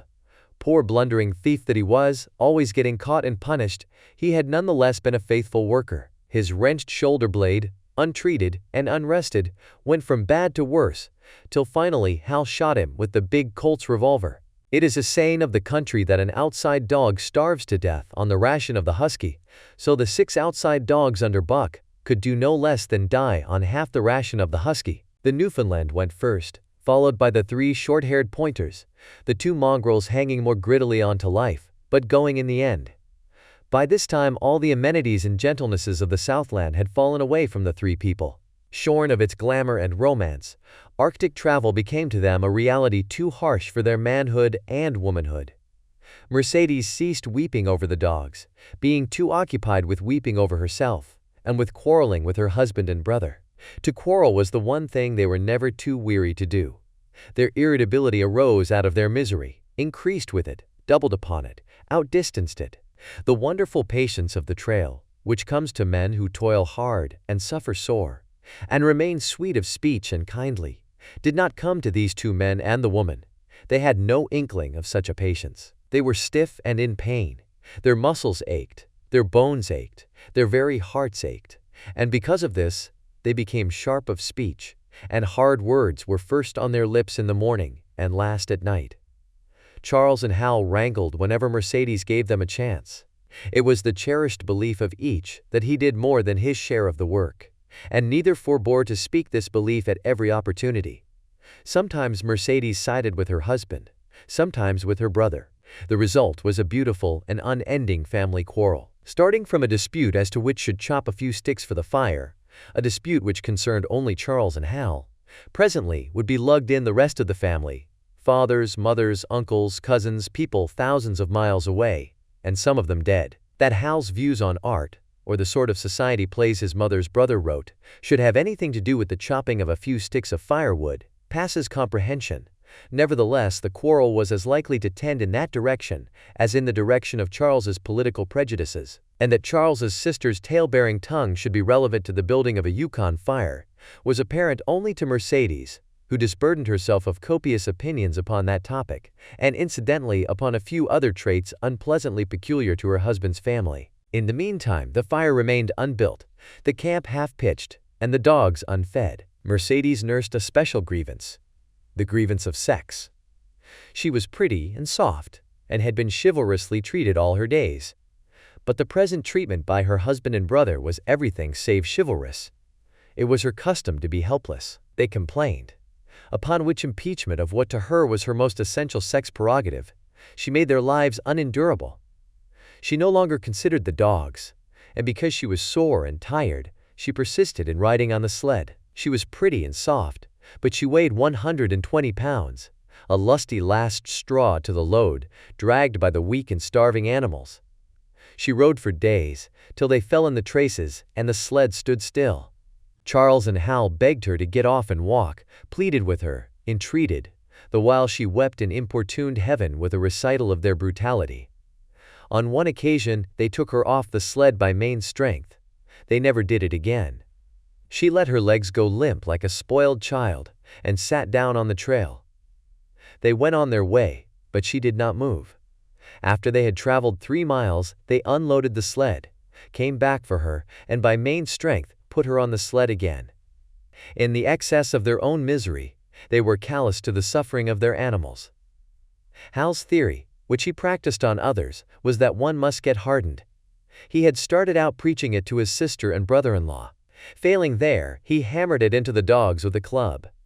At the 5 fingers the dog food gave out, and a toothless old squaw offered to trade them a few pounds of frozen horsehide for the Colt's revolver that kept the big hunting knife company at Hal's hip. A poor substitute for food was this hide, just as it had been stripped from the starved horses of the cattlemen 6 months back. In its frozen state, it was more like strips of galvanized iron, and when a dog wrestled it into his stomach, it thawed into thin and innutritious leathery strings, and into a mass of short hair, irritating and indigestible. And through it all, Buck staggered along at the head of the team as in a nightmare. He pulled when he could. When he could no longer pull, he fell down and remained down till blows from whip or club drove him to his feet again. All the stiffness and gloss had gone out of his beautiful furry coat. The hair hung down, limp and draggled, or matted with dried blood, where Hal's club had bruised him. His muscles had wasted away to knotty strings, and the flesh pads had disappeared, so that each rib and every bone in his frame were outlined cleanly through the loose hide that was wrinkled in folds of emptiness. It was heartbreaking, only Buck's heart was unbreakable. The man in the red sweater had proved that. As it was with Buck, so was it with his mates. They were perambulating skeletons. There were 7 altogether, including him. In their very great misery, they had become insensible to the bite of the lash or the bruise of the club. The pain of the beating was dull and distant, just as the things their eyes saw and their ears heard seemed dull and distant. They were not half-living, or quarter-living. They were simply so many bags of bones in which sparks of life fluttered faintly. When a halt was made, they dropped down in the traces like dead dogs, and the spark dimmed and paled and seemed to go out. And when the club or whip fell upon them, the spark fluttered feebly up, and they tottered to their feet and staggered on. There came a day when Billy, the good-natured, fell and could not rise. Hal had traded off his revolver, so he took the axe and knocked Billy on the head as he lay in the traces, then cut the carcass out of the harness and dragged it to one side.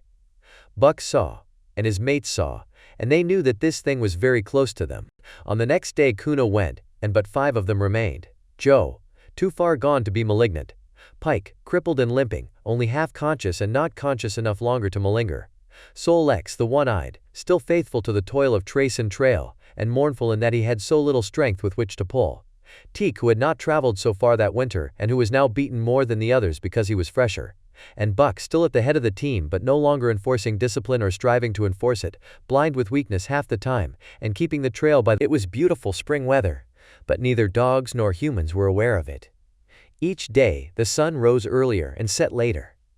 It was dawn by 3 in the morning, and twilight lingered till 9 at night. The whole long day was a blaze of sunshine. The ghostly winter silence had given way to the great spring murmur of awakening life. This murmur arose from all the land, fraught with the joy of living. It came from the things that lived and moved again, things which had been as dead and which had not moved during the long months of frost. The sap was rising in the pines. The willows and aspens were bursting out in young buds. Shrubs and vines were putting on fresh garbs of green. Crickets sang in the nights, and in the days all manner of creeping, crawling things rustled forth into the sun. Partridges and woodpeckers were booming and knocking in the forest. Squirrels were chattering, birds singing, and overhead honked the wild fowl driving up from the south in cunning wedges that split the air. From every hill slope came the trickle of running water, the music of unseen fountains. All things were thawing, bending, snapping. The Yukon was straining to break loose the ice that bound it down. It ate away from beneath. The sun ate from above. Air holes formed. Fissures sprang and spread apart, while thin sections of ice fell through bodily into the river. And amid all this bursting, rending, throbbing of awakening life, under the blazing sun and through the soft sighing breezes, like wayfarers to death, staggered the two men, the woman, and the huskies. With the dogs falling, Mercedes weeping and riding, Hal swearing innocuously, and Charles's eyes wistfully watering, they staggered into John Thornton's camp at the mouth of White River. When they halted, the dogs dropped down as though they had all been struck dead. Mercedes dried her eyes and looked at John Thornton. Charles sat down on a log to rest. He sat down very slowly and painstakingly, what of his great stiffness. Hal did the talking. John Thornton was whittling the last touches on an axe handle he had made from a stick of birch. He whittled and listened, gave monosyllabic replies, and, when it was asked, terse advice. He knew the breed, and he gave his advice in the certainty that it would not be followed. They told us up above that the bottom was dropping out of the trail and that the best thing for us to do was to lay over, Hal said in response to Thornton's warning to take no more chances on the rotten ice. They told us we couldn't make White River, and here we are. This last with a sneering ring of triumph in it. And they told you true, John Thornton answered. The bottom's likely to drop out at any moment. Only fools, with the blind luck of fools, could have made it. I tell you straight, I wouldn't risk my carcass on that ice for all the gold in Alaska. That's because you're not a fool, I suppose, said Hal. All the same, we'll go on to Dawson. He uncoiled his whip. Get up there, Buck. Hi, get up there. Mush on. Thornton went on whittling. It was idle, he knew, to get between a fool and his folly, while 2 or 3 fools more or less would not alter the scheme of things. But the team did not get up at the command. It had long since passed into the stage where blows were required to rouse it. The whip flashed out, here and there, on its merciless errands. John Thornton compressed his lips. Sol Lex was the first to crawl to his feet. Teek followed. Joe came next, yelping with pain. Pike made painful efforts. Twice he fell over, went half up, and on the third attempt managed to rise. Buck made no effort. He lay quietly where he had fallen. The lash bit into him again and again, but he neither whined nor struggled. Several times Thornton started, as though to speak, but changed his mind. A moisture came into his eyes, and, as the whipping continued, he arose and walked irresolutely up and down. This was the first time Buck had failed, in itself a sufficient reason to drive Hal into a rage. He exchanged the whip for the customary club. Buck refused to move under the rain of heavier blows which now fell upon him. Like his mates, he was barely able to get up, but, unlike them, he had made up his mind not to get up. He had a vague feeling of impending doom. This had been strong upon him when he pulled into the bank, and it had not departed from him. What of the thin and rotten ice he had felt under his feet all day? It seemed that he sensed disaster close at hand, out there ahead on the ice, where his master was trying to drive him. He refused to stir. So greatly had he suffered, and so far gone was he, that the blows did not hurt much. And as they continued to fall upon him, the spark of life within flickered and went down. It was nearly out. He felt strangely numb, as though from a great distance he was aware that he was being beaten. The last sensations of pain left him. He no longer felt anything, though very faintly he could hear the impact of the club upon his body. But it was no longer his body. It seemed so far away. And then, suddenly, without warning, uttering a cry that was inarticulate and more like the cry of an animal, John Thornton sprang upon the man who wielded the club. Hal was hurled backward, as though struck by a falling tree. Mercedes screamed. Charles looked on wistfully, wiped his watery eyes, but did not get up because of his stiffness. John Thornton stood over Buck, struggling to control himself, too convulsed with rage to speak. "If you strike that dog again, I'll kill you," he at last managed to say in a choking voice. "It's my dog," Hal replied, wiping the blood from his mouth as he came back. "Get out of my way or I'll fix you. I'm going to Dawson." Thornton stood between him and Buck and evinced no intention of getting out of the way. Hal drew his long hunting knife. Mercedes screamed, cried, laughed, and manifested the chaotic abandonment of hysteria. Thornton rapped Hal's knuckles with the axe handle, knocking the knife to the ground. He rapped his knuckles again as he tried to pick it up. Then he stooped, picked it up himself, and with 2 strokes cut Buck's traces. Hal had no fight left in him. Besides, his hands were full with his sister, or his arms rather, while Buck was too near dead to be of further use in hauling the sled. A few minutes later, they pulled out from the bank and down the river. Buck heard them go and raised his head to see. Pike was leading, Sol-Leks was at the wheel, and between were Joe and Teek. They were limping and staggering. Mercedes was riding the loaded sled. Hal guided at the G-pole, and Charles stumbled along in the rear. As Buck watched him, Thornton knelt beside him, and with rough, kindly hands searched for broken bones. By the time his search had disclosed nothing more than many bruises and a state of terrible starvation, the sled was a quarter of a mile away. Dog and man watched it crawling along over the ice. Suddenly they saw its back end drop down, as into a rut, and the G-pole with Hal clinging to it, jerk into the air.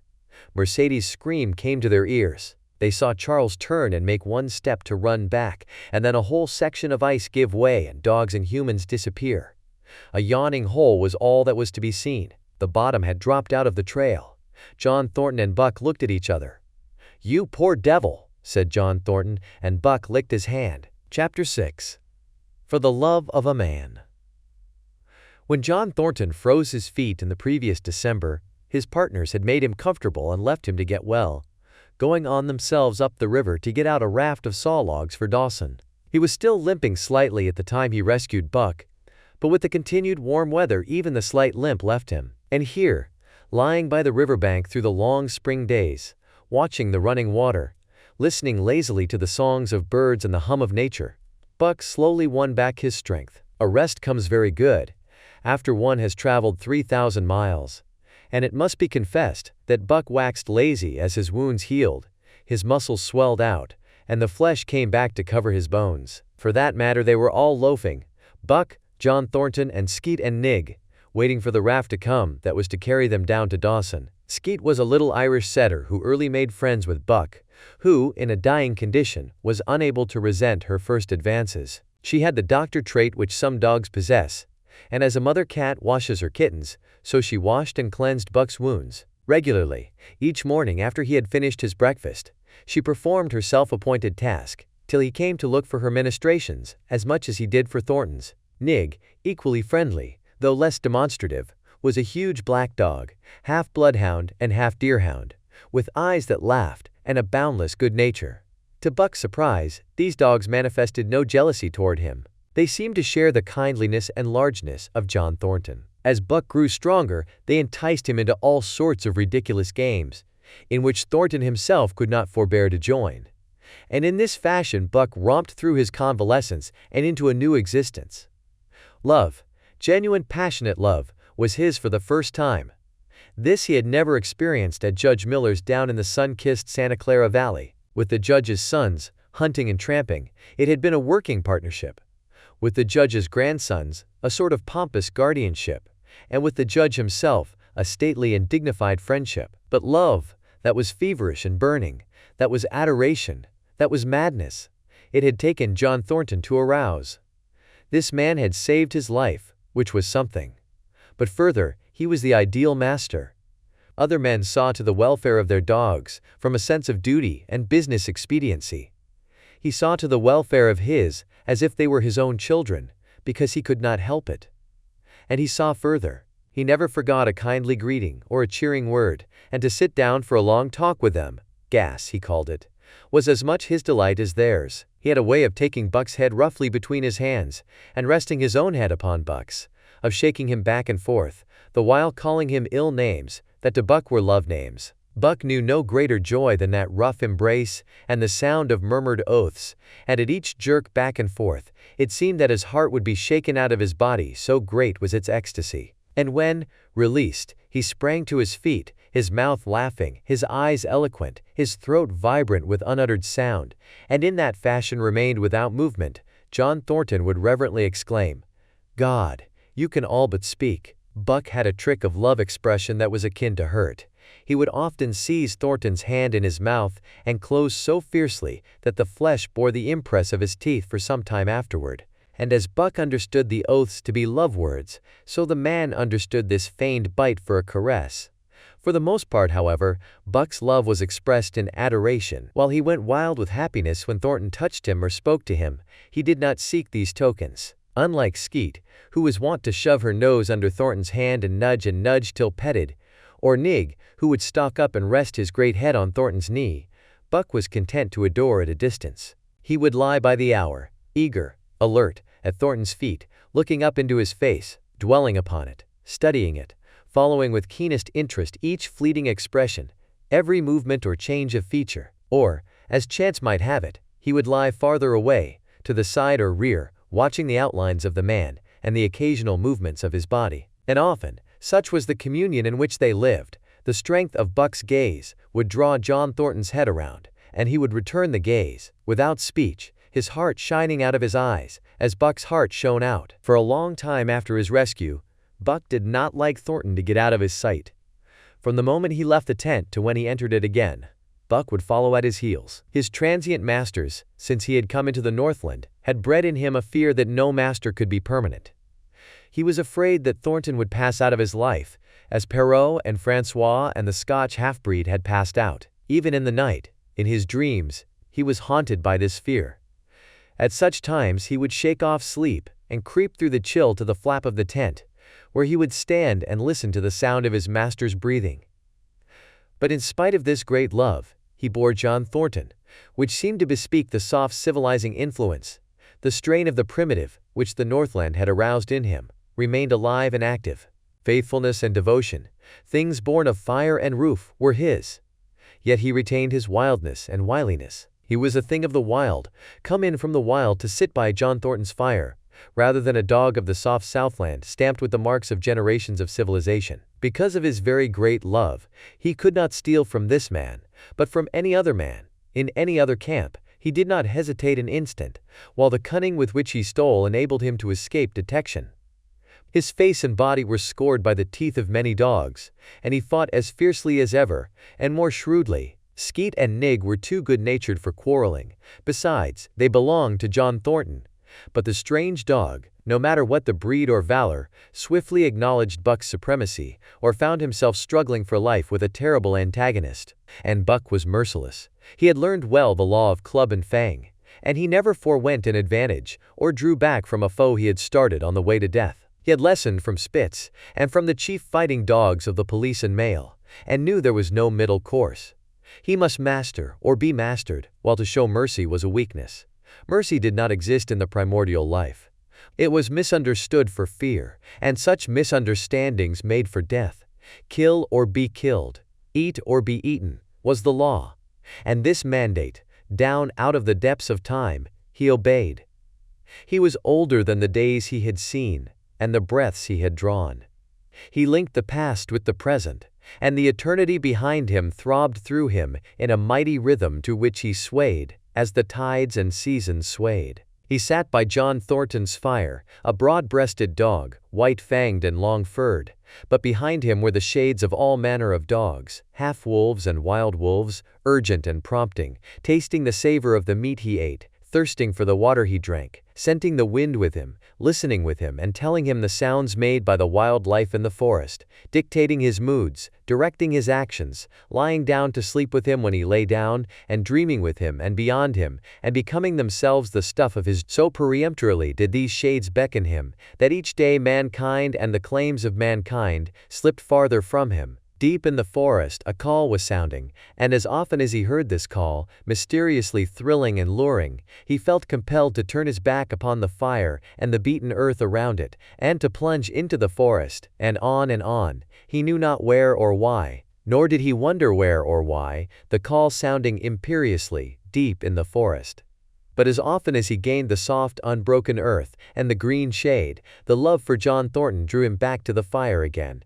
Thornton alone held him. The rest of mankind was as nothing. Chance travelers might praise or pet him, but he was cold under it all, and from a too demonstrative man he would get up and walk away. When Thornton's partners, Hans and Pete, arrived on the long-expected raft, Buck refused to notice them till he learned they were close to Thornton.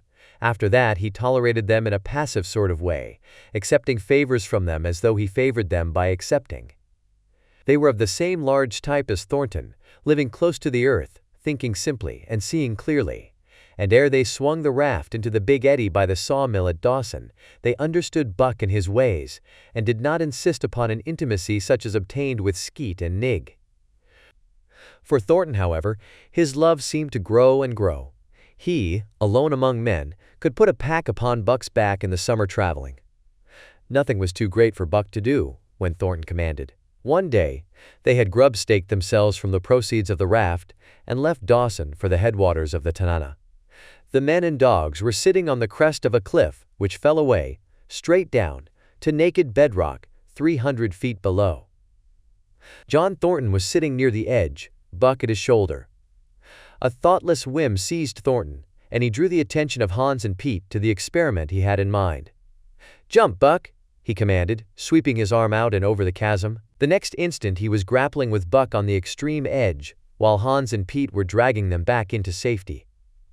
"It's uncanny," Pete said, after it was over, and they had caught their speech. Thornton shook his head. "No, it is splendid, and it is terrible too. Do you know, it sometimes makes me afraid." "I'm not hankering to be the man that lays hands on you while he's around," Pete announced conclusively, nodding his head toward Buck. "P.Y. Jingo," was Hans's contribution. "Not mineself either." It was at Circle City, ere the year was out, that Pete's apprehensions were realized. Black Burton, a man evil-tempered and malicious, had been picking a quarrel with a tenderfoot at the bar, when Thornton stepped good-naturedly between. Buck, as was his custom, was lying in a corner, head on paws, watching his master's every action. Burton struck out, without warning, straight from the shoulder. Thornton was sent spinning, and saved himself from falling only by clutching the rail of the bar. Those who were looking on heard what was neither bark nor yelp, but a something which is best described as a roar, and they saw Buck's body rise up in the air as he left the floor for Burton's throat. The man saved his life by instinctively throwing out his arm, but was hurled backward to the floor with Buck on top of him. Buck loosed his teeth from the flesh of the arm and drove in again for the throat. This time, the man succeeded only in partly blocking, and his throat was torn open. Then the crowd was upon Buck, and he was driven off. But while a surgeon checked the bleeding, he prowled up and down, growling furiously, attempting to rush in, and being forced back by an array of hostile clubs. A miners' meeting, called on the spot, decided that the dog had sufficient provocation, and Buck was discharged. But his reputation was made, and from that day his name spread through every camp in Alaska. Later on, in the fall of the year, he saved John Thornton's life in quite another fashion. The three partners were lining a long and narrow poling boat down a bad stretch of rapids on the 40-mile creek. Hans and Pete moved along the bank, snubbing with a thin manila rope from tree to tree, while Thornton remained in the boat, helping its descent by means of a pole and shouting directions to the shore. Buck, on the bank, worried and anxious, kept abreast of the boat, his eyes never off his master. At a particularly bad spot, where a ledge of barely submerged rocks jutted out into the river, Hans cast off the rope, and, while Thornton pulled the boat out into the stream, ran down the bank, with the end in his hand, to snub the boat when it had cleared the ledge. This it did, and was flying downstream in a current as swift as a mill race, when Hans checked it with the rope, and checked too suddenly. The boat flirted over, and snubbed into the bank bottom up, while Thornton, flung sheer out of it, was carried downstream toward the worst part of the rapids, a stretch of wild water in which no swimmer could live. Buck had sprung in on the instant, and at the end of 300 yards, amid a mad swirl of water, he overhauled Thornton. When he felt him grasp his tail, Buck headed for the bank, swimming with all his splendid strength. But the progress shoreward was slow, the progress downstream amazingly rapid. From below came the fatal roaring, where the wild current went wilder and was rent in shreds and spray by the rocks which thrust through like the teeth of an enormous comb. The suck of the water as it took the beginning of the last steep pitch was frightful, and Thornton knew that the shore was impossible. He scraped furiously over a rock, bruised across a second, and struck a third with crushing force. He clutched its slippery top with both hands, releasing Buck, and above the roar of the churning water shouted, "Go, Buck, go!" Buck could not hold his own, and swept on downstream, struggling desperately, but unable to win back. When he heard Thornton's command repeated, he partly reared out of the water, throwing his head high, as though for a last look, then turned obediently toward the bank. He swam powerfully, and was dragged ashore by Pete and Hans, at the very point where swimming ceased to be possible, and destruction began. They knew that the time a man could cling to a slippery rock in the face of that driving current was a matter of minutes, and they ran as fast as they could up the bank, to a point far above where Thornton was hanging on. They attached the line with which they had been snubbing the boat to Buck's neck and shoulders, being careful that it should neither strangle him nor impede his swimming, and launched him into the stream. He struck out boldly, but not straight enough into the stream. He discovered the mistake too late, when Thornton was abreast of him and a bare half-dozen strokes away while he was being carried helplessly past. Hans promptly snubbed with the rope as though Buck were a boat.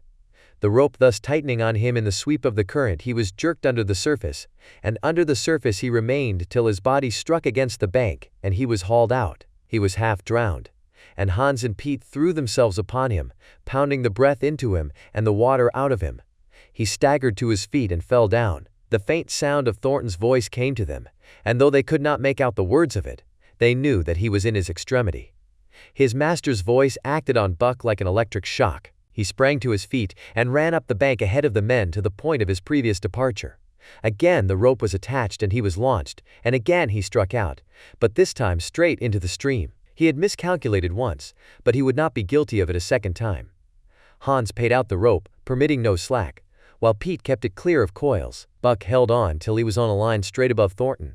Then he turned, and with the speed of an express train headed down upon him. Thornton saw him coming, and as Buck struck him like a battering ram, with the whole force of the current behind him, he reached up and closed with both arms around the shaggy neck. Hans snubbed the rope around the tree, and Buck and Thornton were jerked under the water, strangling, suffocating, sometimes one uppermost and sometimes the other, dragging over the jagged bottom, smashing against rocks and snags. They veered in to the bank. Thornton came to, belly downward, and being violently propelled back and forth across a drift log by Hans and Pete. His first glance was for Buck, over whose limp and apparently lifeless body Nig was setting up a howl, while Skeet was licking the wet face and closed eyes. Thornton was himself bruised and battered, and he went carefully over Buck's body when he had been brought around, finding 3 broken ribs. "That settles it," he announced. "We camp right here." And camp they did, till Buck's ribs knitted and he was able to travel. That winter, at Dawson, Buck performed another exploit, not so heroic perhaps, but one that put his name many notches higher on the totem pole of Alaskan fame. This exploit was particularly gratifying to the 3 men, for they stood in need of the outfit which it furnished, and were enabled to make a long-desired trip into the Virgin East, where miners had not yet appeared. It was brought about by a conversation in the El Dorado saloon, in which men waxed boastful of their favorite dogs. Buck, because of his record, was the target for these men, and Thornton was driven stoutly to defend him. At the end of half an hour, one man stated that his dog could start a sled with 500 pounds and walk off with it. A second bragged 600 for his dog, and a third 700. "Pooh, pooh," said John Thornton. "Buck can start 1,000 pounds. And break it out and walk off with it for 100 yards? Demanded Mathewson, a bonanza king, he of the 700 vaunt. "And break it out and walk off with it for 100 yards, John Thornton said coolly. "Well," Mathewson said, slowly and deliberately, so that all could hear, "I've got $1,000 that says he can't, and there it is." So saying, he slammed a sack of gold dust of the size of a bologna sausage down upon the bar. Nobody spoke. Thornton's bluff, if bluff it was, had been called. He could feel a flush of warm blood creeping up his face. His tongue had tricked him. He did not know whether Buck could start 1,000 pounds, half a ton, The enormousness of it appalled him. He had great faith in Buck's strength, and had often thought him capable of starting such a load. But never, as now, had he faced the possibility of it. The eyes of a dozen men fixed upon him, silent and waiting. Further, he had no $1,000, nor had Hans or Pete. "I've got a sled standing outside now, with 20 50-pound sacks of flour on it," Mathewson went on with brutal directness. "So don't let that hinder you." Thornton did not reply. He did not know what to say. He glanced from face to face in the absent way of a man who has lost the power of thought and is seeking somewhere to find the thing that will start it going again. The face of Jim O'Brien, a Mastodon king and old-time comrade, caught his eyes. It was as a cue to him, seeming to rouse him to do what he would never have dreamed of doing. "Can you lend me 1,000?" he asked, almost in a whisper. "Sure," answered O'Brien, thumping down a plethoric sack by the side of Mathewson's. "Though it's little faith I'm having, John, that the beast can do the trick." The Eldorado emptied its occupants into the street to see the test. The tables were deserted, and the dealers and gamekeepers came forth to see the outcome of the wager and to lay odds. Several hundred men, furred and mittened, banked around the sled within easy distance. Mathewson's sled, loaded with 1,000 pounds of flour, had been standing for a couple of hours, and in the intense cold, it was 60 below zero, the runners had frozen fast to the hard-packed snow. Men offered odds of 2-1 that Buck could not budge the sled. A quibble arose concerning the phrase, "break out." O'Brien contended it was Thornton's privilege to knock the runners loose, leaving Buck to "break it out" from a dead standstill. Mathewson insisted that the phrase included breaking the runners from the frozen grip of the snow.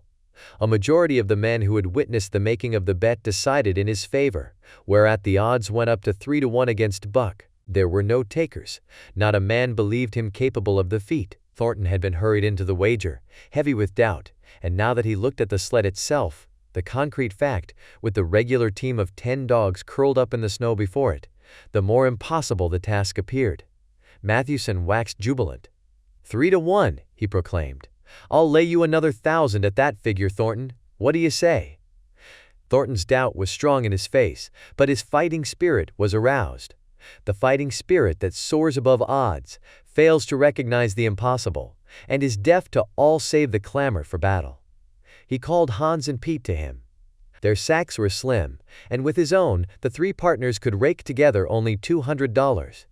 In the ebb of their fortunes, this sum was their total capital, yet they laid it unhesitatingly against Mathewson's 600. The team of 10 dogs was unhitched, and Buck, with his own harness, was put into the sled. He had caught the contagion of the excitement, and he felt that in some way he must do a great thing for John Thornton. Murmurs of admiration at his splendid appearance went up. He was in perfect condition, without an ounce of superfluous flesh, and the 150 pounds that he weighed were so many pounds of grit and virility. His furry coat shone with the sheen of silk. Down the neck and across the shoulders, his mane, in repose as it was, half bristled, and seemed to lift with every movement, as though excess of vigor made each particular hair alive and active. The great breast and heavy forelegs were no more than in proportion with the rest of the body, where the muscles showed in tight rolls underneath the skin. Men felt these muscles and proclaimed them hard as iron, and the odds went down to 2-1. Gad, sir," stuttered a member of the latest dynasty, a king of the Skookum benches. "I offer you 800 for him, sir, before the test, sir, 800 just as he stands." Thornton shook his head and stepped to Buck's side. "You must stand off from him," Mathewson protested. "Free play, and plenty of room." The crowd fell silent. Only could be heard the voices of the gamblers vainly offering 2-1. Everybody acknowledged Buck a magnificent animal, but 20 50-pound sacks of flour bulked too large in their eyes for them to loosen their pouch strings. Thornton knelt down by Buck's side. He took his head in his two hands and rested cheek on cheek. He did not playfully shake him, as was his wont, or murmur soft love curses, but he whispered in his ear. "As you love me, Buck, as you love me," was what he whispered. Buck whined with suppressed eagerness. The crowd was watching curiously. The affair was growing mysterious. It seemed like a conjuration.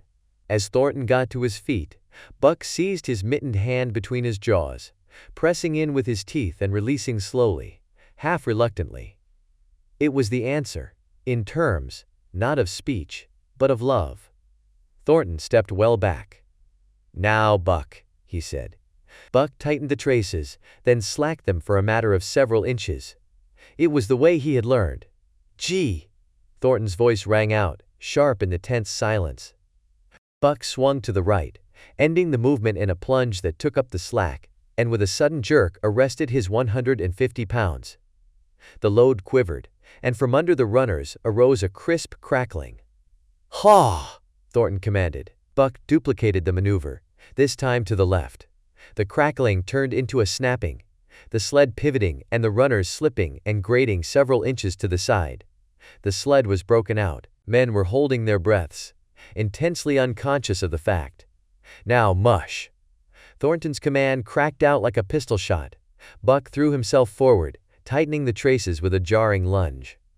His whole body was gathered compactly together in the tremendous effort, the muscles writhing and knotting like live things under the silky fur. His great chest was low to the ground, his head forward and down, while his feet were flying like mad, the claws scarring the hard-packed snow in parallel grooves.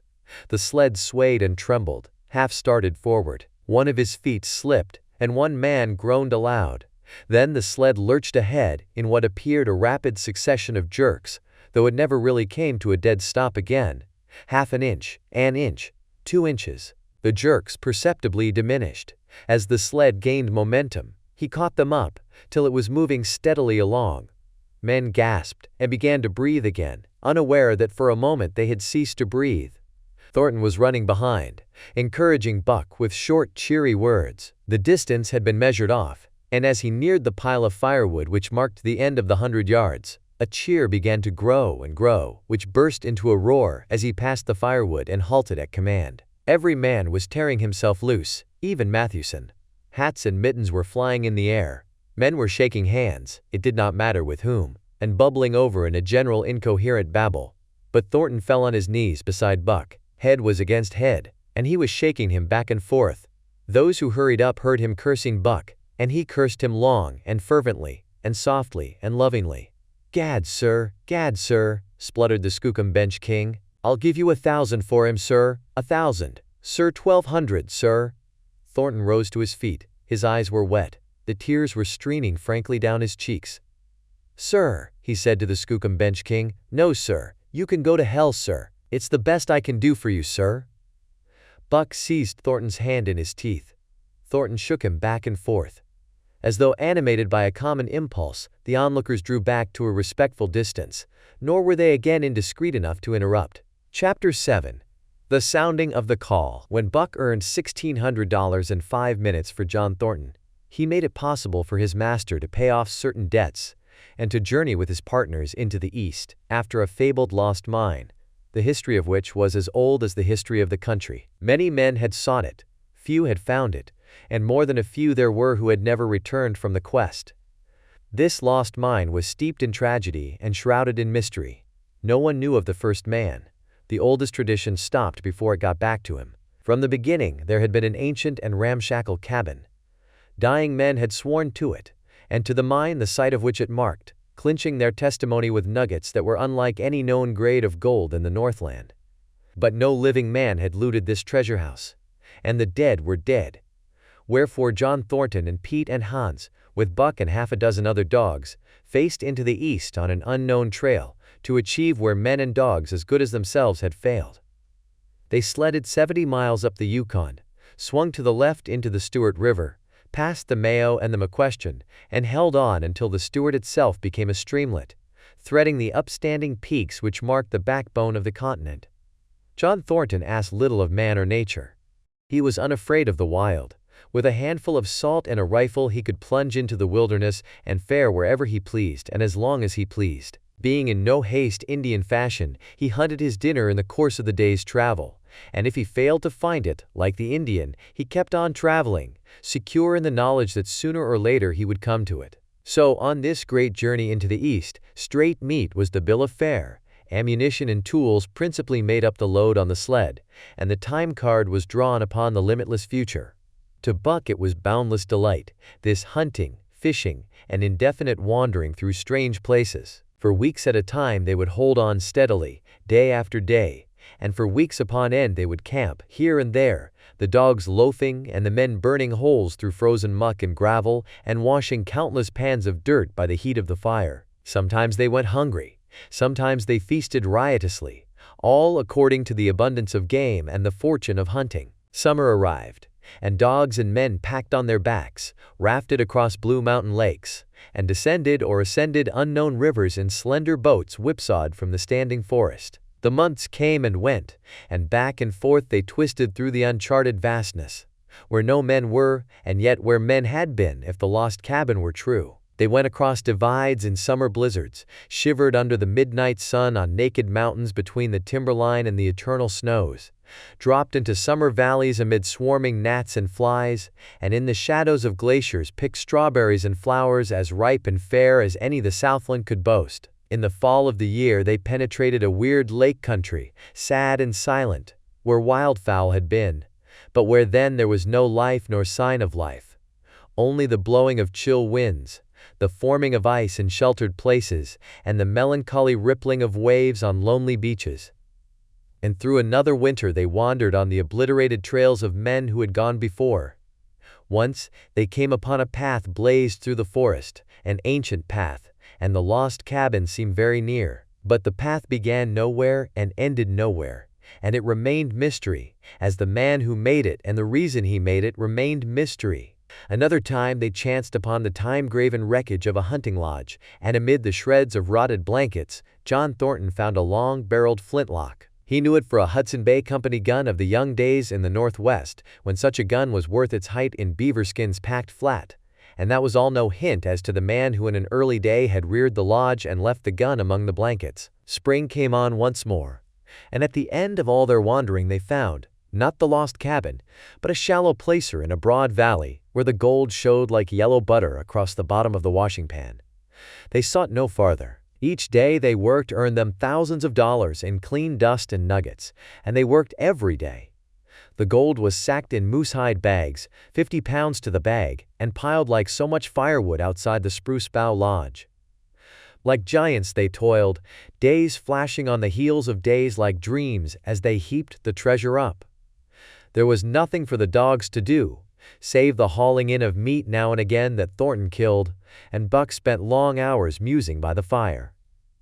The vision of the short-legged hairy man came to him more frequently, now that there was little work to be done, and often, blinking by the fire, Buck wandered with him in that other world which he remembered. The salient thing of this other world seemed fear. When he watched the hairy man sleeping by the fire, head between his knees and hands clasped above, Buck saw that he slept restlessly, with many starts and awakenings, at which times he would peer fearfully into the darkness and fling more wood upon the fire. Did they walk by the beach of a sea, where the hairy man gathered shellfish and ate them as he gathered, it was with eyes that roved everywhere for hidden danger and with legs prepared to run like the wind at its first appearance. Through the forest they crept noiselessly, Buck at the hairy man's heels, and they were alert and vigilant, the pair of them, ears twitching and moving and nostrils quivering, for the man heard and smelled as keenly as Buck. The hairy man could spring up into the trees and travel ahead as fast as on the ground, swinging by the arms from limb to limb, sometimes a dozen feet apart, letting go and catching, never falling, never missing his grip. In fact, he seemed as much at home among the trees as on the ground, and Buck had memories of nights of vigil spent beneath trees wherein the hairy man roosted, holding on tightly as he slept. And closely akin to the visions of the hairy man was the call still sounding in the depths of the forest. It filled him with a great unrest and strange desires. It caused him to feel a vague, sweet gladness, and he was aware of wild yearnings and stirrings, for he knew not what. Sometimes he pursued the call into the forest, looking for it as though it were a tangible thing, barking softly or defiantly, as the mood might dictate. He would thrust his nose into the cool wood moss, or into the black soil where long grasses grew, and snort with joy at the fat earth smells, or he would crouch for hours, as if in concealment, behind fungus-covered trunks of fallen trees, wide-eyed and wide-eared to all that moved and sounded about him. It might be, lying thus, that he hoped to surprise this call he could not understand, but he did not know why he did these various things. He was impelled to do them, and did not reason about them at all. Irresistible impulses seized him, He would be lying in camp, dozing lazily in the heat of the day, when suddenly his head would lift and his ears cock up, intent and listening, and he would spring to his feet and dash away, and on, for hours, through the forest aisles and across the open spaces where the niggerheads bunched. He loved to run down dry watercourses and to creep and spy upon the bird life in the woods. For a day at a time he would lie in the underbrush, where he could watch the partridges drumming and strutting up and down. But especially he loved to run in the dim twilight of the summer midnights, listening to the subdued and sleepy murmurs of the forest, reading signs and sounds as man may read a book, and seeking for the mysterious something that called, waking or sleeping, at all times for him to come. One night he sprang from sleep with a start, eager-eyed, nostrils quivering and scenting, his mane bristling in recurrent waves. From the forest came the call, or one note of it, for the call was many-noted, distinct and definite as never before. A long-drawn howl, like yet unlike any noise made by husky dog, and he knew it, in the old familiar way, as a sound heard before. He sprang through the sleeping camp and in swift silence dashed through the woods. As he drew closer to the cry, he went more slowly, with caution in every movement, till he came to an open place among the trees, and looking out saw, erect on haunches, with nose pointed to the sky, a long, lean timber wolf. He had made no noise, yet it ceased from its howling and tried to sense his presence. Buck stalked into the open, half crouching, body gathered compactly together, tail straight and stiff, feet falling with unwonted care, every movement advertised commingled threatening and overture of friendliness. It was the menacing truce that marks the meeting of wild beasts that prey. But the wolf fled at sight of him. He followed, with wild leapings, in a frenzy to overtake. He ran him into a blind channel, in the bed of the creek where a timber jam barred the way. The wolf whirled about, pivoting on his hind legs after the fashion of Joe and of all cornered husky dogs, snarling and bristling, clipping his teeth together in a continuous and rapid succession of snaps. Buck did not attack, but circled him about and hedged him in with friendly advances. The wolf was suspicious and afraid, for Buck made 3 of him in weight, while his head barely reached Buck's shoulder. Watching his chance, he darted away, and the chase was resumed. Time and again he was cornered, and the thing repeated, though he was in poor condition, or Buck could not so easily have overtaken him. He would run till Buck's head was even with his flank, when he would whirl around at bay, only to dash away again at the first opportunity. But in the end, Buck's pertinacity was rewarded, for the wolf, finding that no harm was intended, finally sniffed noses with him.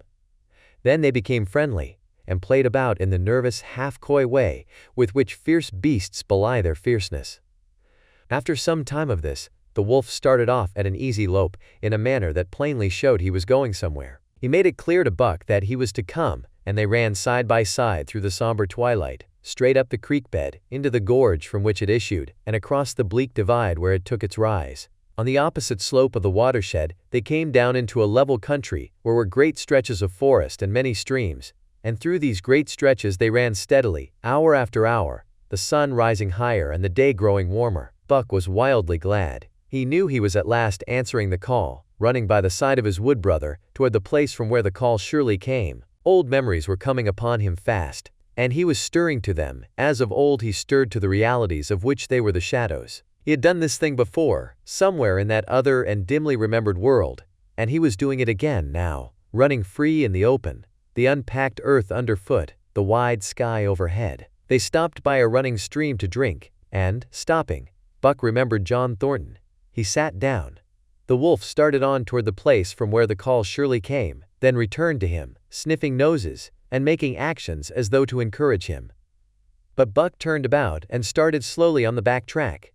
For the better part of an hour the wild brother ran by his side, whining softly.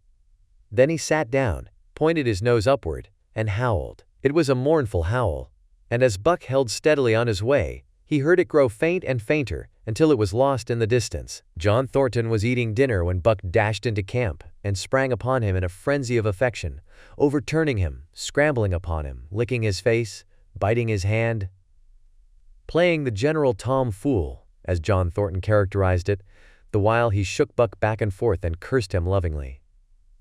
For 2 days and nights, Buck never left camp, never let Thornton out of his sight.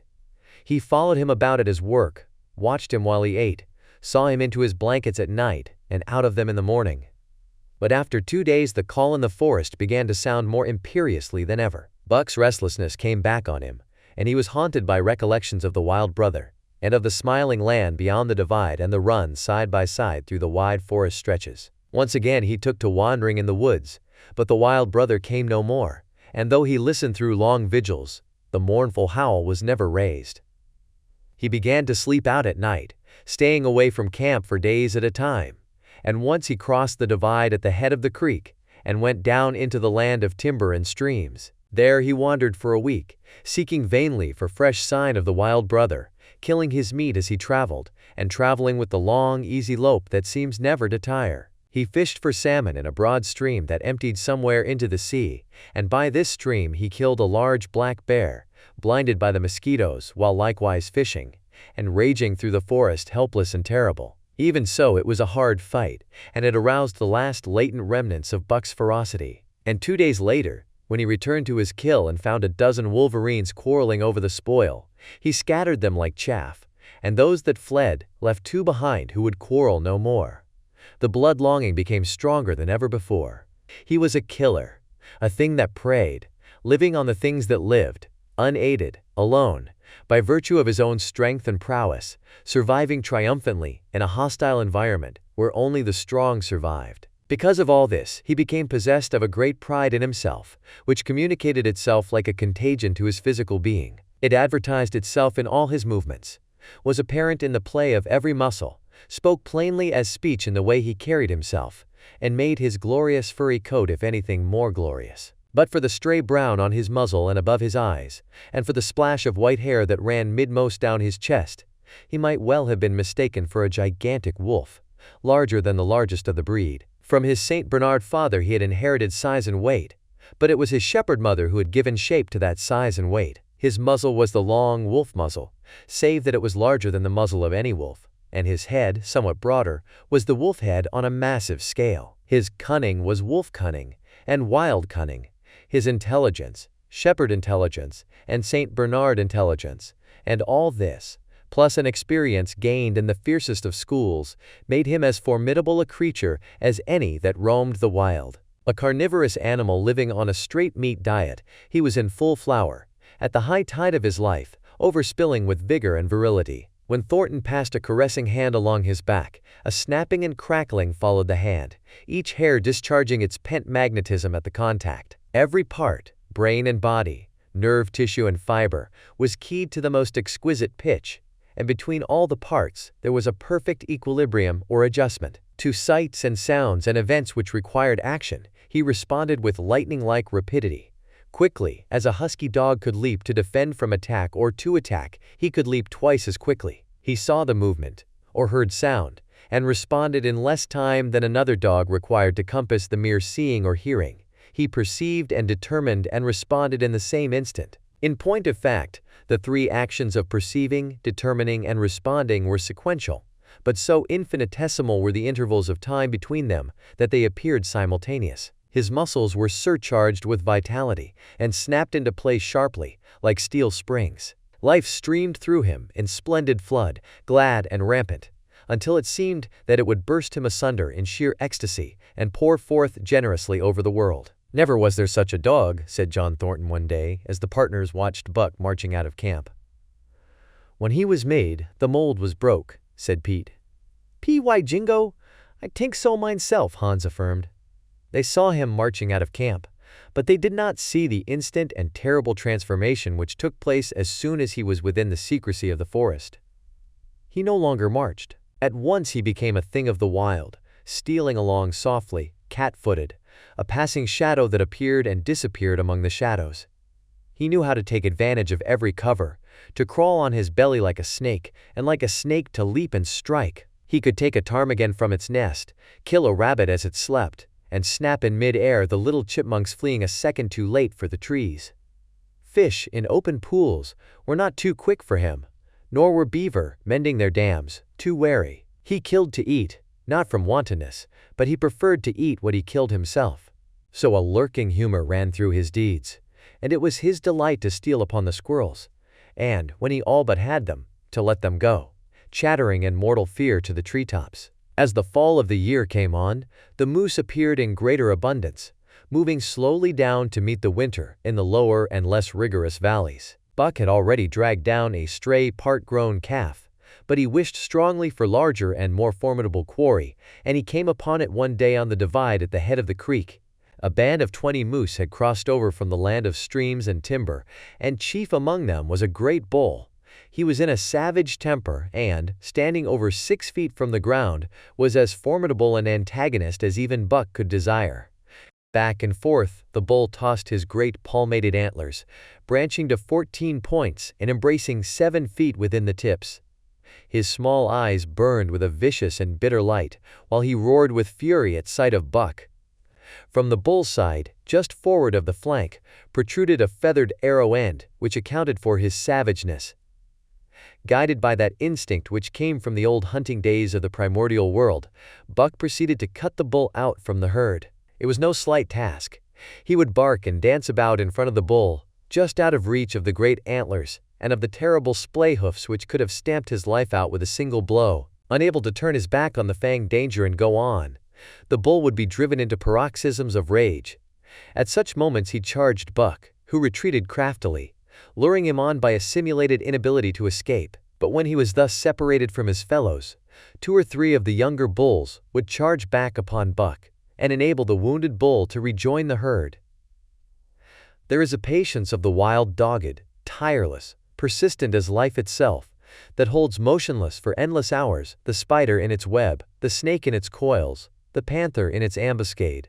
This patience belongs peculiarly to life when it hunts its living food, and it belonged to Buck as he clung to the flank of the herd, retarding its march, irritating the young bulls, worrying the cows with their half-grown calves, and driving the wounded bull mad with helpless rage. For half a day this continued. Buck multiplied himself, attacking from all sides, enveloping the herd in a whirlwind of menace, cutting out his victim as fast as it could rejoin its mates, wearing out the patience of creatures preyed upon, which is a lesser patience than that of creatures preying. As the day wore along and the sun dropped to its bed in the northwest, the darkness had come back, and the fall nights were 6 hours long. The young bulls retraced their steps more and more reluctantly to the aid of their beset leader. The downcoming winter was harrying them on to the lower levels, and it seemed they could never shake off this tireless creature that held them back. Besides, it was not the life of the herd, or of the young bulls that was threatened. The life of only one member was demanded, which was a remoter interest than their lives, and in the end they were content to pay the toll. John Thornton was eating dinner when Buck dashed into camp and sprang upon him in a frenzy of affection, overturning him, scrambling upon him, licking his face, biting his hand, playing the general tomfool, as John Thornton characterized it, the while he shook Buck back and forth and cursed him lovingly. For 2 days and nights, Buck never left camp, never let Thornton out of his sight. He followed him about at his work, watched him while he ate, saw him into his blankets at night and out of them in the morning. But after 2 days the call in the forest began to sound more imperiously than ever. Buck's restlessness came back on him, and he was haunted by recollections of the wild brother, and of the smiling land beyond the divide and the run side by side through the wide forest stretches. Once again he took to wandering in the woods, but the wild brother came no more, and though he listened through long vigils, the mournful howl was never raised. He began to sleep out at night, staying away from camp for days at a time, and once he crossed the divide at the head of the creek and went down into the land of timber and streams. There he wandered for a week, seeking vainly for fresh sign of the wild brother, killing his meat as he traveled, and traveling with the long, easy lope that seems never to tire. He fished for salmon in a broad stream that emptied somewhere into the sea, and by this stream he killed a large black bear, blinded by the mosquitoes while likewise fishing, and raging through the forest helpless and terrible. Even so, it was a hard fight, and it aroused the last latent remnants of Buck's ferocity. And 2 days later, when he returned to his kill and found a dozen wolverines quarreling over the spoil, he scattered them like chaff, and those that fled left 2 behind who would quarrel no more. The blood-longing became stronger than ever before. He was a killer, a thing that preyed, living on the things that lived, unaided, alone, by virtue of his own strength and prowess, surviving triumphantly in a hostile environment where only the strong survived. Because of all this, he became possessed of a great pride in himself, which communicated itself like a contagion to his physical being. It advertised itself in all his movements, was apparent in the play of every muscle, spoke plainly as speech in the way he carried himself, and made his glorious furry coat if anything more glorious. But for the stray brown on his muzzle and above his eyes, and for the splash of white hair that ran midmost down his chest, he might well have been mistaken for a gigantic wolf, larger than the largest of the breed. From his St. Bernard father he had inherited size and weight, but it was his shepherd mother who had given shape to that size and weight. His muzzle was the long wolf muzzle, save that it was larger than the muzzle of any wolf, and his head, somewhat broader, was the wolf head on a massive scale. His cunning was wolf cunning, and wild cunning. His intelligence, shepherd intelligence, and St. Bernard intelligence, and all this, plus an experience gained in the fiercest of schools, made him as formidable a creature as any that roamed the wild. A carnivorous animal living on a straight meat diet, he was in full flower, at the high tide of his life, overspilling with vigor and virility. When Thornton passed a caressing hand along his back, a snapping and crackling followed the hand, each hair discharging its pent magnetism at the contact. Every part, brain and body, nerve tissue and fiber, was keyed to the most exquisite pitch, and between all the parts there was a perfect equilibrium or adjustment. To sights and sounds and events which required action, he responded with lightning-like rapidity. Quickly, as a husky dog could leap to defend from attack or to attack, he could leap twice as quickly. He saw the movement, or heard sound, and responded in less time than another dog required to compass the mere seeing or hearing. He perceived and determined and responded in the same instant. In point of fact, the three actions of perceiving, determining, and responding were sequential, but so infinitesimal were the intervals of time between them that they appeared simultaneous. His muscles were surcharged with vitality and snapped into place sharply, like steel springs. Life streamed through him in splendid flood, glad and rampant, until it seemed that it would burst him asunder in sheer ecstasy and pour forth generously over the world. 100 yards farther on, Buck came upon one of the sled dogs Thornton had bought in Dawson. This dog was thrashing about in a death struggle directly on the trail, and Buck passed around him without stopping. From the camp came the faint sound of many voices, rising and falling in a sing-song chant. Bellying forward to the edge of the clearing, he found Hans, lying on his face, feathered with arrows like a porcupine. At the same instant, Buck peered out where the spruce bough lodge had been, and saw what made his hair leap straight up on his neck and shoulders. A gust of overpowering rage swept over him. He did not know that he growled, but he growled aloud with a terrible ferocity. For the last time in his life he allowed passion to usurp cunning and reason, and it was because of his great love for John Thornton that he lost his head. The Yehots were dancing about the wreckage of the Spruce Bough Lodge when they heard a fearful roaring, and saw rushing upon them an animal the like of which they had never seen before. It was Buck, a live hurricane of fury, hurling himself upon them in a frenzy to destroy. He sprang at the foremost man, it was the chief of the Yehots, ripping the throat wide open till the rent jugular spouted a fountain of blood. He did not pause to worry the victim, but ripped in passing, with the next bound tearing wide the throat of a second man. There was no withstanding him. He plunged about in their very midst, tearing, rending, destroying, in constant and terrific motion which defied the arrows they discharged at him. In fact, so inconceivably rapid were his movements, and so closely were the Indians tangled together, that they shot one another with the arrows, and one young hunter, hurling a spear at Buck in mid-air, drove it through the chest of another hunter with such force that the point broke through the skin of the back and stood out beyond. Then a panic seized the Yehots, and they fled in terror to the woods, proclaiming as they fled the advent of the evil spirit. And truly Buck was the fiend incarnate, raging at their heels and dragging them down like deer as they raced through the trees. It was a fateful day for the Yehots. They scattered far and wide over the country, and it was not till a week later that the last of the survivors gathered together in a lower valley and counted their losses. As for Buck, wearying of the pursuit, he returned to the desolated camp. He found Pete where he had been killed in his blankets in the first moment of surprise. Thornton's desperate struggle was fresh written on the earth, and Buck scented every detail of it down to the edge of a deep pool. By the edge, head and 4 feet in the water, lay Skeet, faithful to the last. The pool itself, muddy and discolored from the sluice boxes, effectually hid what it contained. And it contained John Thornton. For Buck followed his trace into the water, from which no trace led away. All day Buck brooded by the pool or roamed restlessly about the camp. Death, as a cessation of movement, as a passing out and away from the lives of the living, he knew. And he knew John Thornton was dead. It left a great void in him, somewhat akin to hunger, but a void which ached and which food could not fill. At times, when he paused to contemplate the carcasses of the Yehats, he forgot the pain of it.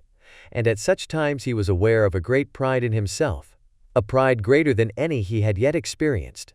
He had killed man, the noblest game of all, and he had killed in the face of the law of club and fang.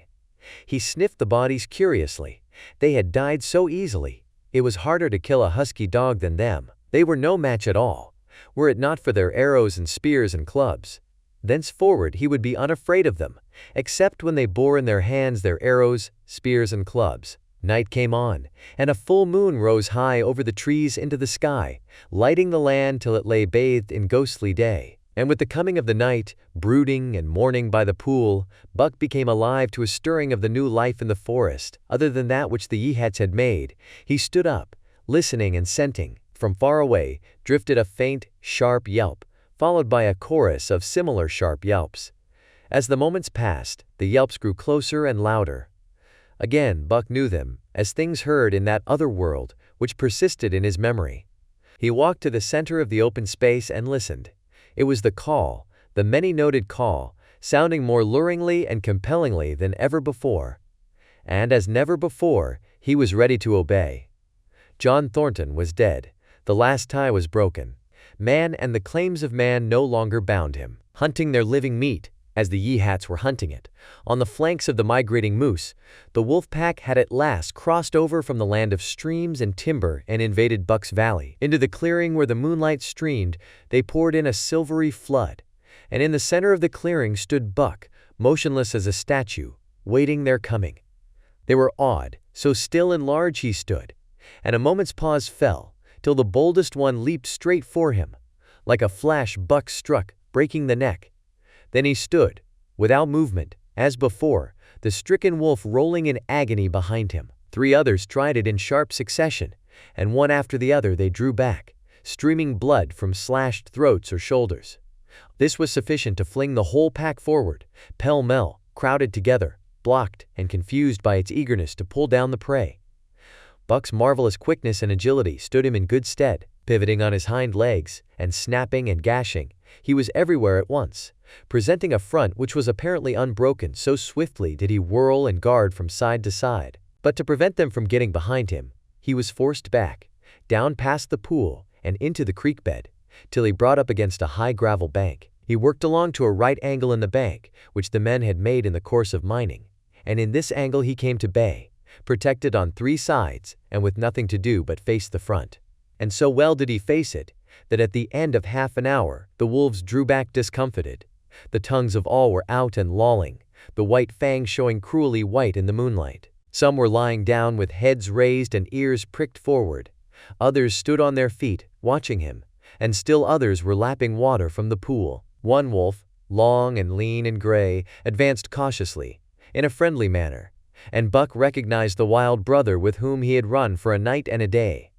He was whining softly, and, as Buck whined, they touched noses. Then an old wolf, gaunt and battle-scarred, came forward.